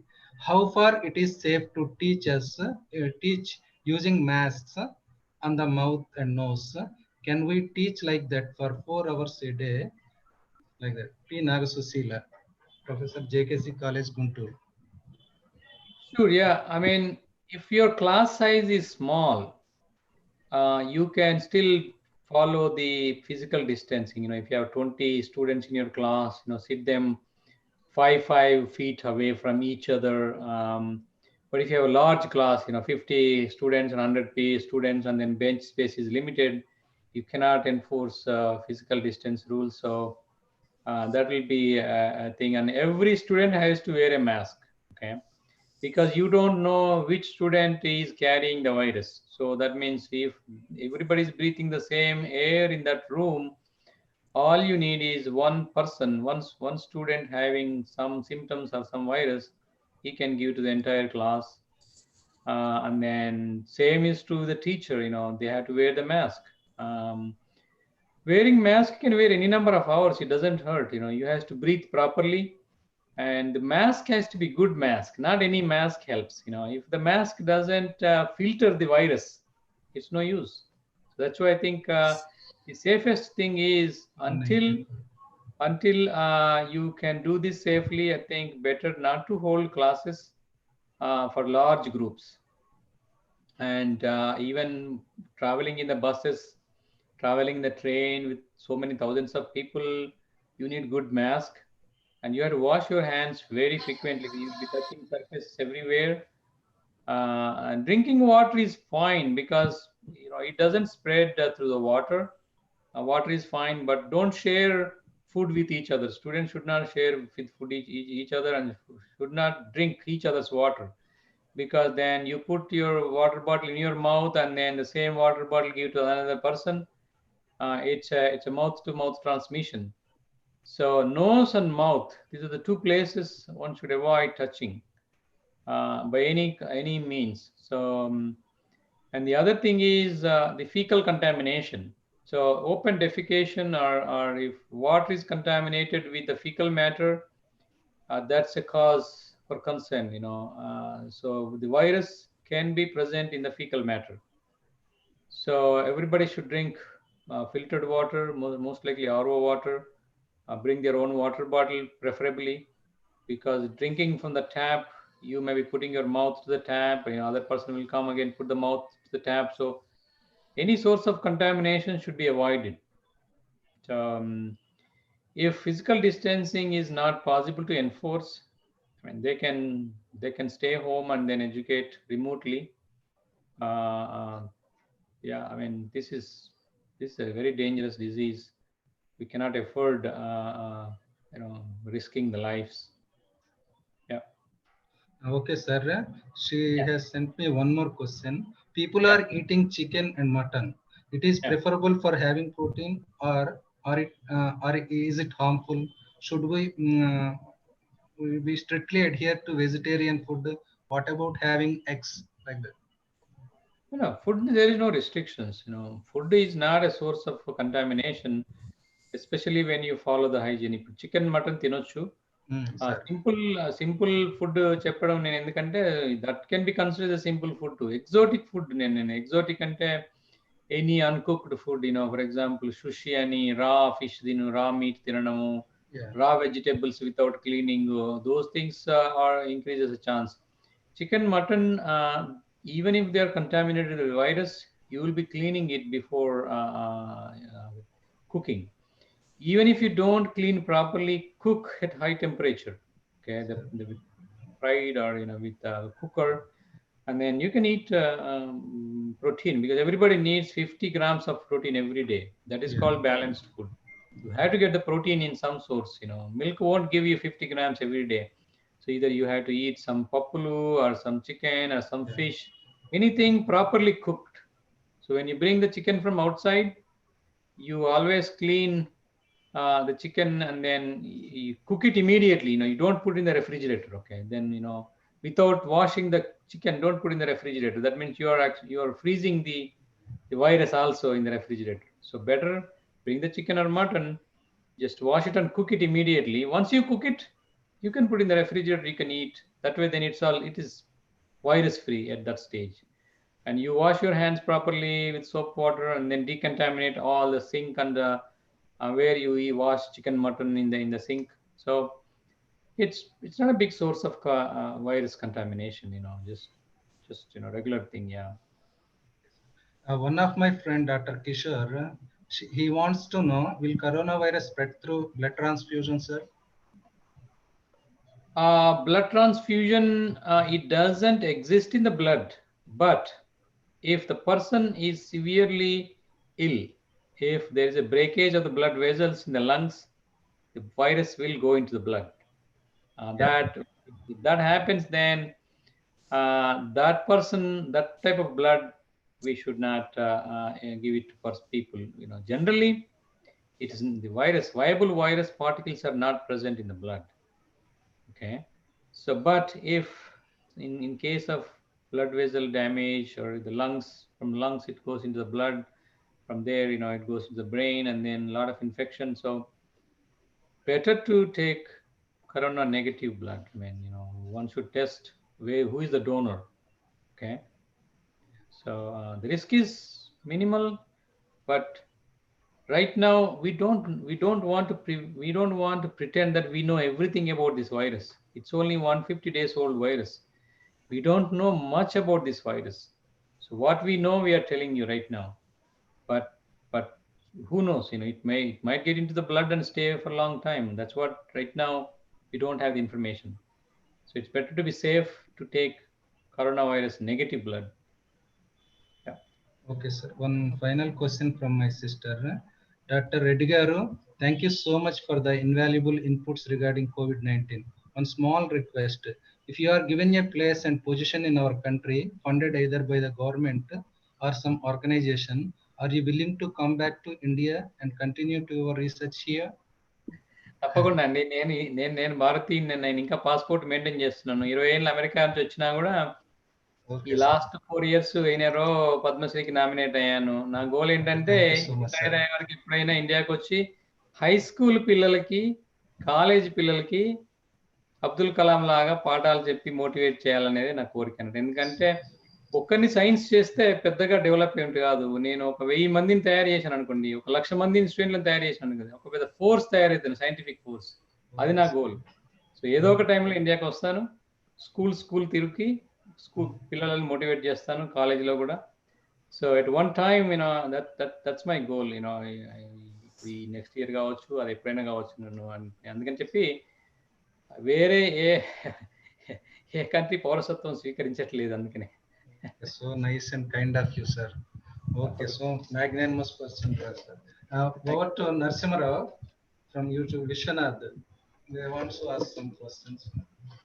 Over to Narasimha sir. Vishwanath sir.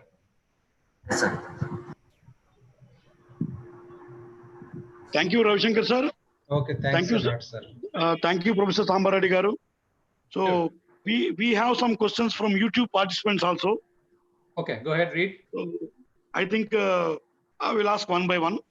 The Okay. first question is some person has read one article in WhatsApp messages whether the blood grouping A, B, A, B, O.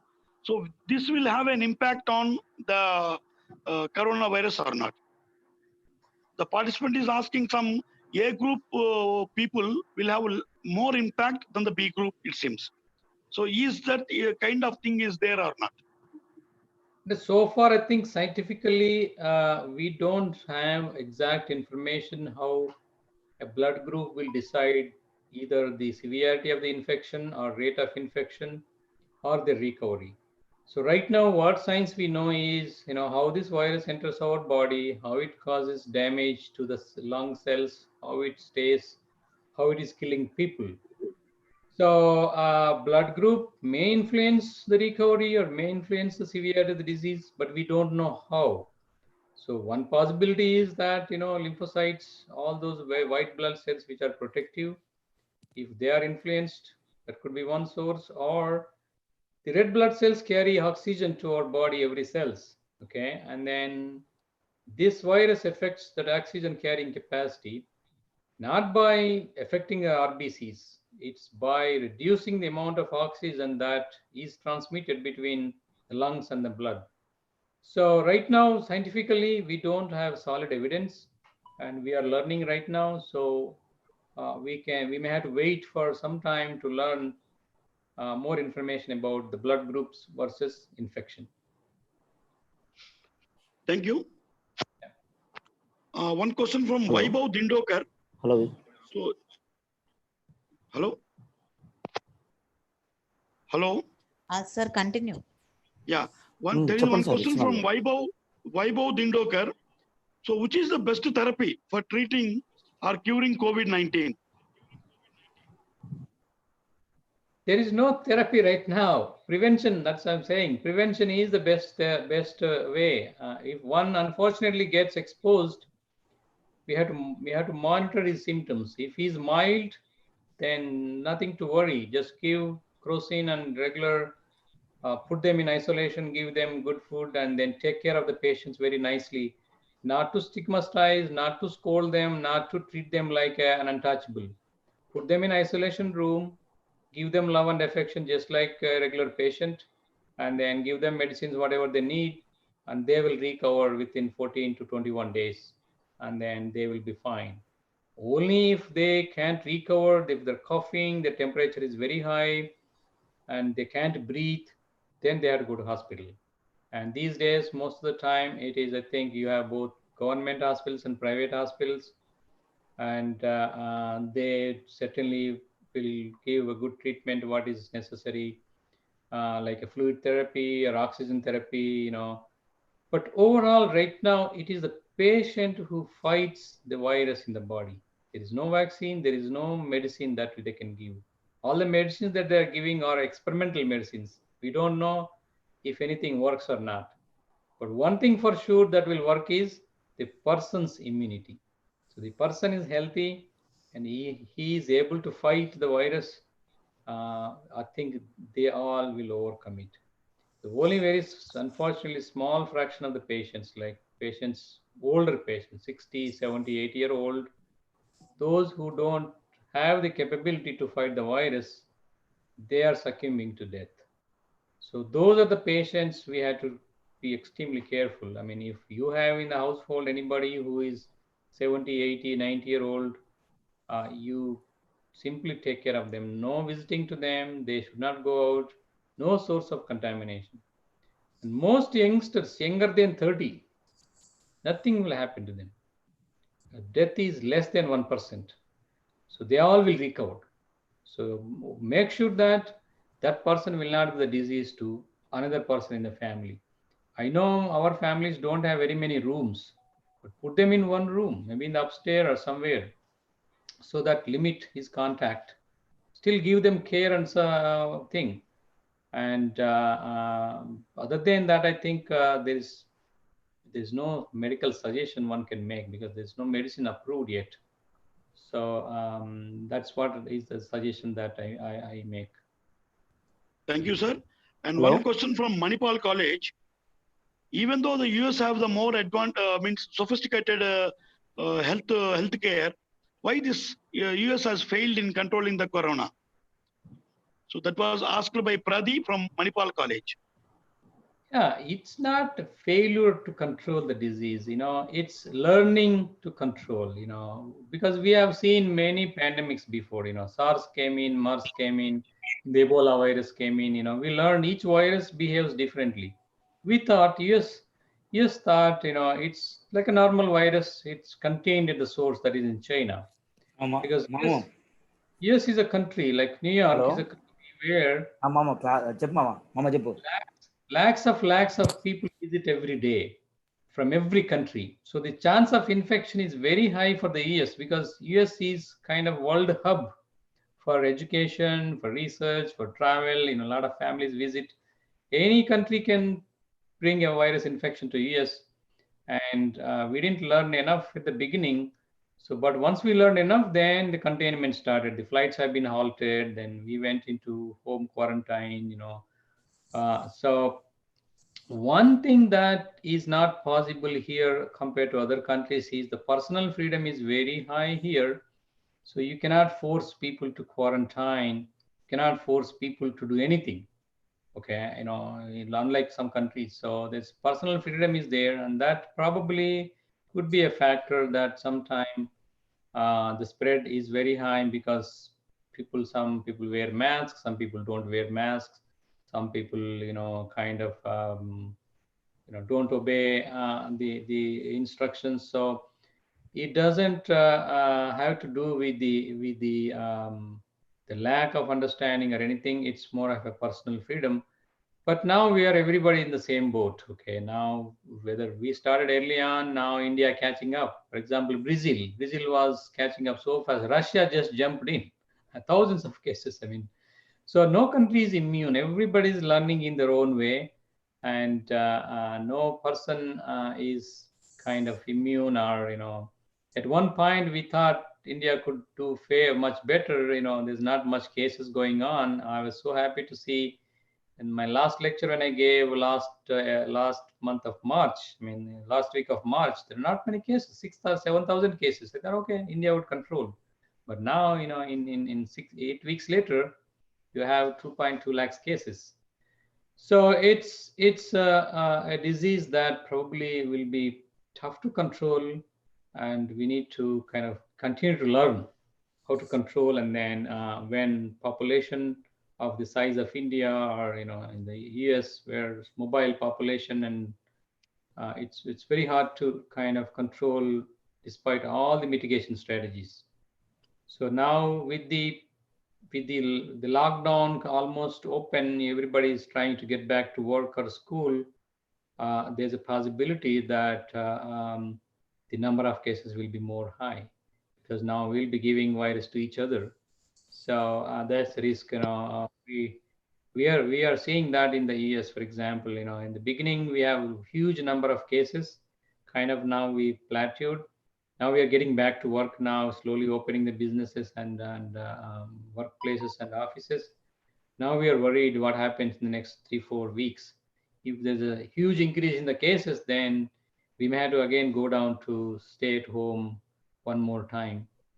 So it's a learning curve for all of us with this virus. Yeah. And another question from Asma, Gayatri College of Pharmacy, Odisha. She is asking, in your presentation, you have shown the comparative statistics of death rates between USA and India. So where in USA you are having around 6% of mortality rate, whereas in India it is around 2 to 3%. And Italy is again somewhat higher rate. Why this kind of death rates is it because of immune system inherently present in Indian population or something else is there?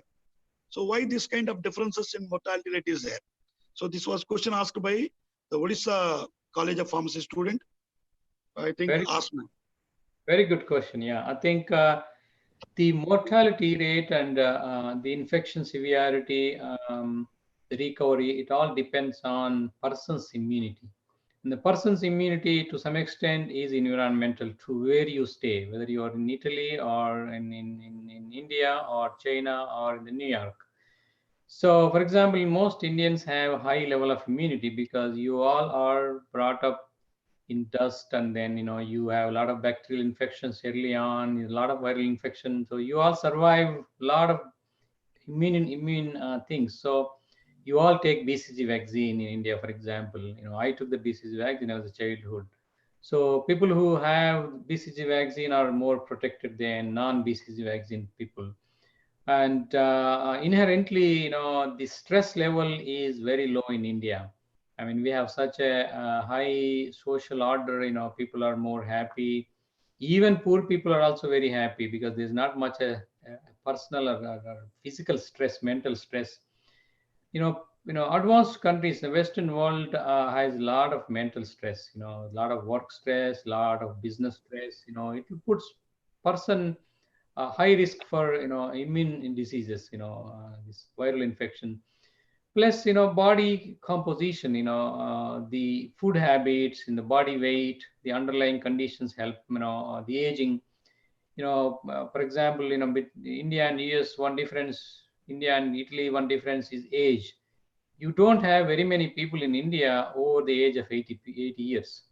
But in Italy, there are a lot of people over the age of 80 years. And if they get coronavirus, they are dead. So in India, for example, we are few people over 80. So that means death rate will be very low because it doesn't kill young people. It only kills older people. And then the more diseases, more it kills. So this US and Italy and all advanced countries have a lot of cardiovascular diseases, lifestyle diseases, cholesterol. So like, the stroke, the kidney disease. So that's why the more these diseases, that means more mortality. I mean, that's why India has less mortality, because you have good immunity. You don't have that much hypertension and lifestyle diseases, and you don't have older population. So whatever younger population and middle age, they are all very healthy, and their immunity is very good. So that's why even the recovery rate is much higher than the world. So that's why I think India is in a way a little more resilient for this infection. But the mortality rate, I assume because of these factors. And but right now the mortality is low because you haven't reached the peak infections yet. So right now you're reaching. So once you reach, say, 10 lakhs, 20 lakhs, then the mortality picks up. Right now you are 250 count per day. Okay, US is nearly, 1,000 or 2,000 a day. So at one point we were about 5,000 deaths a day. So more cases means more deaths. So right now India is picking, and as the disease matures, if person is unable to recover in 3 to 4, 5 weeks, so likely he will not recover. So the death rate will be higher as you move longer. So a lot of factors, but definitely immunity is the single important factor. That's why I focused in my talk, build personal immunity. Okay, so stay away from all the things that affect your immunity, because if you survive this pandemic right now, you survive. You don't want to be unfortunate victim, or anyone in your family or in your circle should be victims. So advise to stay healthy. Even if it's forcefully, also advise them to stay healthy. Because once you leave, you can get your job back, you can go back to school, you can do anything. But I think that's most important. Yeah. Yeah, Vishwanath, next. Thank you, sir. Yeah, thank you, sir. I now hand over to Dr. N. Narasimha Rao to look after these questions and answer section. Please, Dr. Narasimha Rao. Hello. Hello. Please proceed. Hello. Please proceed. Sir, what is the treatment for COVID in a heart patient as hydroxychloroquine is not preferred? Yeah, for I think if remdesivir is available, they can use remdesivir. That's one experimental treatment. or they can use other antivirals. There are a lot of other antiviral agents like lopinavir, and then a lot of secondary. They can use anti-cytokinins, so those monoclonal antibodies against cytokinin, anything to boost their immunity level and then their antiviral capacity. So anything to avoid is anything that hurts their cardiac system should be avoided, like chloroquine and hydroxychloroquine should be avoided because it induces long QT syndrome. So, but in case if they have a plasma donor available, a plasma therapy, I think, is much safer. Okay, sir. So will it summer kills the coronavirus? Summer doesn't kill the coronavirus because you have Rajasthan, I think second or third leading in India. Right now temperatures are raging nearly 40 degrees centigrade. Yes, sir. Nothing happens to this virus, the temperature, until 65 centigrade. Okay, Only at 65 it dies, but 65 you never reach 65. sir, how to boost our immune system to fight against virus, especially? Yeah, I think the 6 principles I told is first thing is have a very good mental balance. Mental balance means hope. Hey, life is only one time. We'll do our best to stay happy and then not to indulge, Yes, not to drink alcohol, smoke, not to lose sleep, not to engage in fighting or any kind of behavior that will disturb your immunity, because your body will tell you don't get anger, don't be despaired, don't be mad. Anytime your body is chemically reacting, you are hurting yourself. That means anytime your body is reacting chemically, you release cortisol or adrenaline. Both are very bad for immunity. So stay calm. I mean, just live your life, whether poor, rich, middle age, old age, just have very serene mindset. Hey, you survive, that's fine. You be happy whatever you have. I mean, nobody can teach that. India is the best place for that. Poor people are happy, middle class people are happy, everybody's happy. If you're not happy, no one will help you. Okay, even doctor cannot help you. So immunity building, personal, all these things to survive coronavirus are purely personal. So that's why I think you follow the same principles. If you're a person doing puja, do puja. I mean, if you want to do meditation, go ahead and do meditation. Do exercise, read books, or if you want to talk with friends, talk. Or if you have spare time, willing to help some people, you can help some people with all the social distancing. Anything that makes you a happy person. So now is not the time to worry about economics, finance, job, or anything. Anything that emotionally disturbs people will bring down their immunity. And if, unfortunately, if they get the virus, they get much faster than a stable person who can. That's why most stable people are asymptomatic. I mean, you see for these youngsters, some of them, a lot of women, and people who don't have any other diseases, they don't even know that they have coronavirus. Okay, so they're all asymptomatic people. Yeah. Yes. So does AC2 inhibitors have any effect in corona treatment? Yes. Right now, I think there is no controversy to stop or not to use them. So AC inhibitors and then the angiotensin 2 blockers, they are used heavily for blood pressure medication. They should continue to use them. And their usage doesn't increase their risk to corona infection. Only thing is their long-term use has been associated with a slight increase in AC2 expression. But if you are in the viral contaminated zone, everybody gets the virus into our body, not just the people who is using AC2 inhibitors. So if you have enough virus entering your body, it doesn't matter. You get infected. So that's why it's not that only hypertensive people using AC inhibitors will get more infections. That's not true. So simply they are on medication, and their medication need to be titrated very tightly, because in case if they get infected, they get problems with blood pressure control and then heart problems. So they had to be watched more carefully than healthy people. Yes, sir. Sir, what is the difference between quarantine and cordon sanitizer? Quarantine and another, what is the other one? Cordon, C-O-R-D-O-N, cordon sanitizer. I don't know about the second one. Quarantine means it's just isolating the person, a suspected person or positive cases, so that they don't give out the virus to other people. So that's a quarantine for 14 days. And then at the end of quarantine, they will test they'll give another test to make sure either they don't have symptoms or their virus is not present in the body. But I don't know about the second term, what you told. Second, cordon sanitizer. Cordon sanitizer. Cordon sanitizer. I may have to learn about it. Okay, sir. Okay, sir.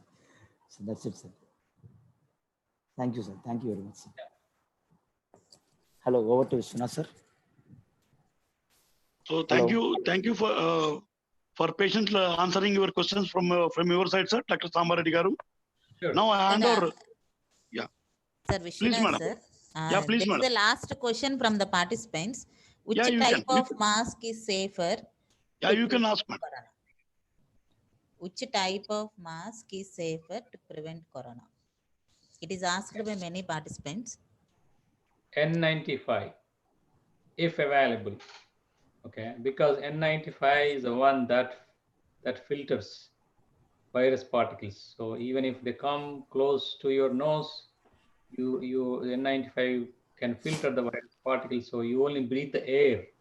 The virus will be trapped on the outer surface of the N95 mask. If you don't have N95 mask, you use multi-layered cloth mask, but it's partly protective, not completely. But don't go near to a patient with COVID with just fabric mask, because fabric mask cannot filter the virus particles. So just because you have a virus, just surgical mask or just cloth mask, that's not a ticket to go to crowded places. It will not protect you. It only protects partially. Okay. So, and especially if you are positive, if you are a patient, okay, you have to wear the mask all the time because you don't want your virus particles going into the air. Okay. So even that time, also you had to use best mask possible so that you are not contaminating the room where you are staying, whether you're home or in a hotel or a hospital. So if N95s are not available, fabric masks, triple layers, and all other social distancing measures. If you stay 6 feet from other person, his contaminated air won't reach you. That's the rule. That's why you follow the 6 feet distance. If 6 feet distance is not possible, don't even go anywhere. I mean, if it's not needed.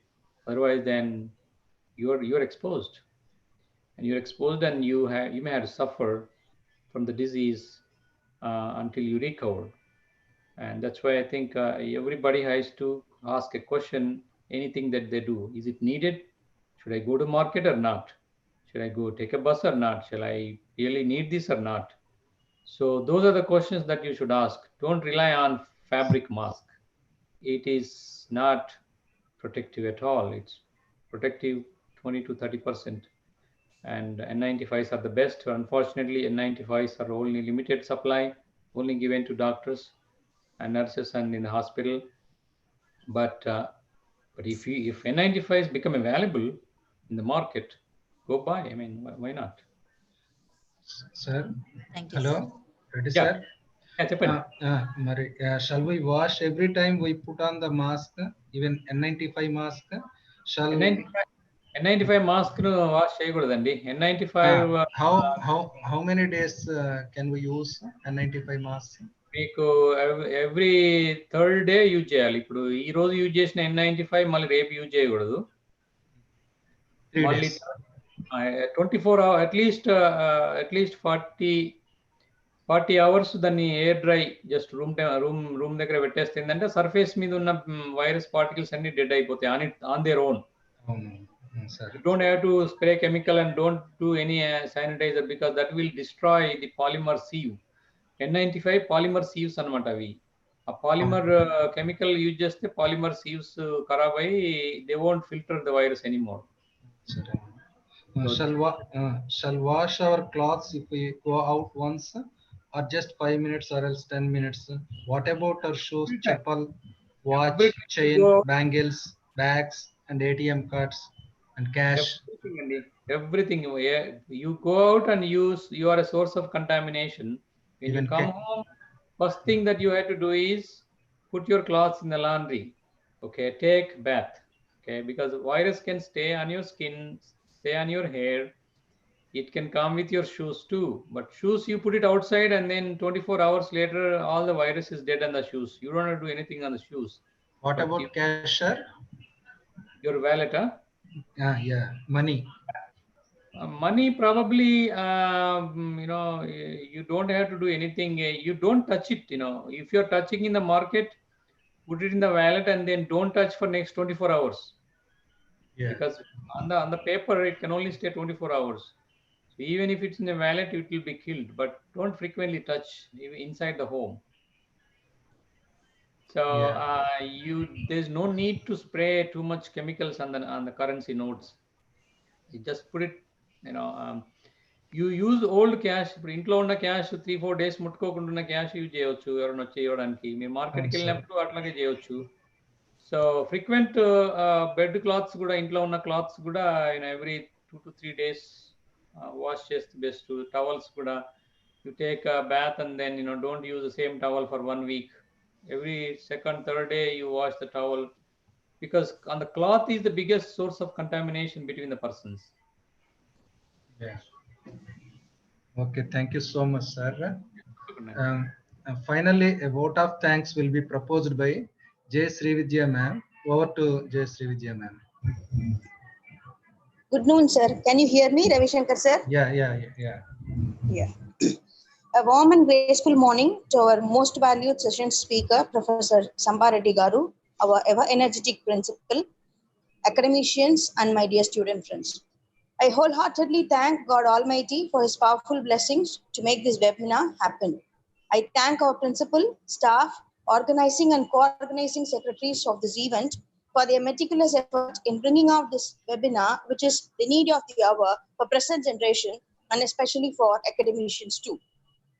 I thank today's speaker, Professor Sambareddy Garu, for his exotic speech and patient and spellbound question answer sessions, which opened an eye for everyone towards moving out. I thank all our student supporters and special thanks to Pravalika and Pranati for their support. Finally, I thank participants from various fields for their active participation. Thank you, sir. Thank you for your patient question and answer session. Thank you so much. Thank you so much, ma'am. Hello, Principal sir.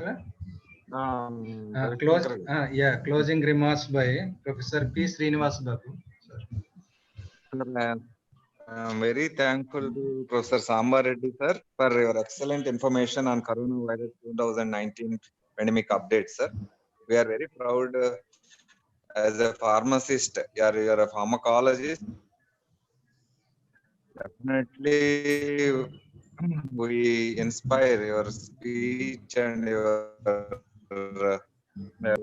I wish all the young generation that inspire your biodata and they have to follow for the in their lifestyle. So we are very happy, sir. On behalf of Indian Pharmacy College, we are very in-depthly thank you for accepting our invitation and sparing your valuable time with us. Thank you, sir. Thank you very much. Okay, thank you so much, sir. Finally, a huge thanks to everyone who became the part of this webinar and made it grand success. Be cautious of COVID-19, stay strong and stay safe. Thanks a lot. Yeah, thank you, Andy. Thank you very much. Thank you so much, Professor Sambareddy, sir. Thank you, sir. Sambareddy Garu. Thank you. So nice and kind of you, sir. Thank you, sir. We have a question. Thank you, Thank you, everyone. sir. Thank you for clarifying our doubts. Thank you so much. No problem. Thank you. Okay, good Thank you, night. sir. Thank you very much. Yes, sir. Take care and stay safe. Okay. Bye. Have a nice day, sir. Bye, sir. Bye, sir. Thank you, Vishwanath garu. Thank you very much. Thank you, sir. Thank you. Yeah, thank you. Srinivasa garu. Thank you, Ravishankar garu. Okay, sir. We will have one snap. Principal sir told me that we'll have one snap. Certainly. Yeah. అందరికీ trust వచ్చేటట్టు Narsimha, Yes, sir. oh, snap the sir. Cut check. Photo. Okay.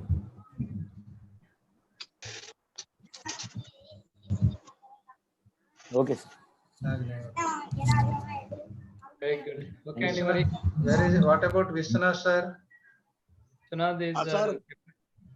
Open చేయండి sir మీరు video దీంట్లో video on అవట్లా ఇప్పుడు. Great అట్లా కాదు great సాంబారెడ్డి sir తో ఒక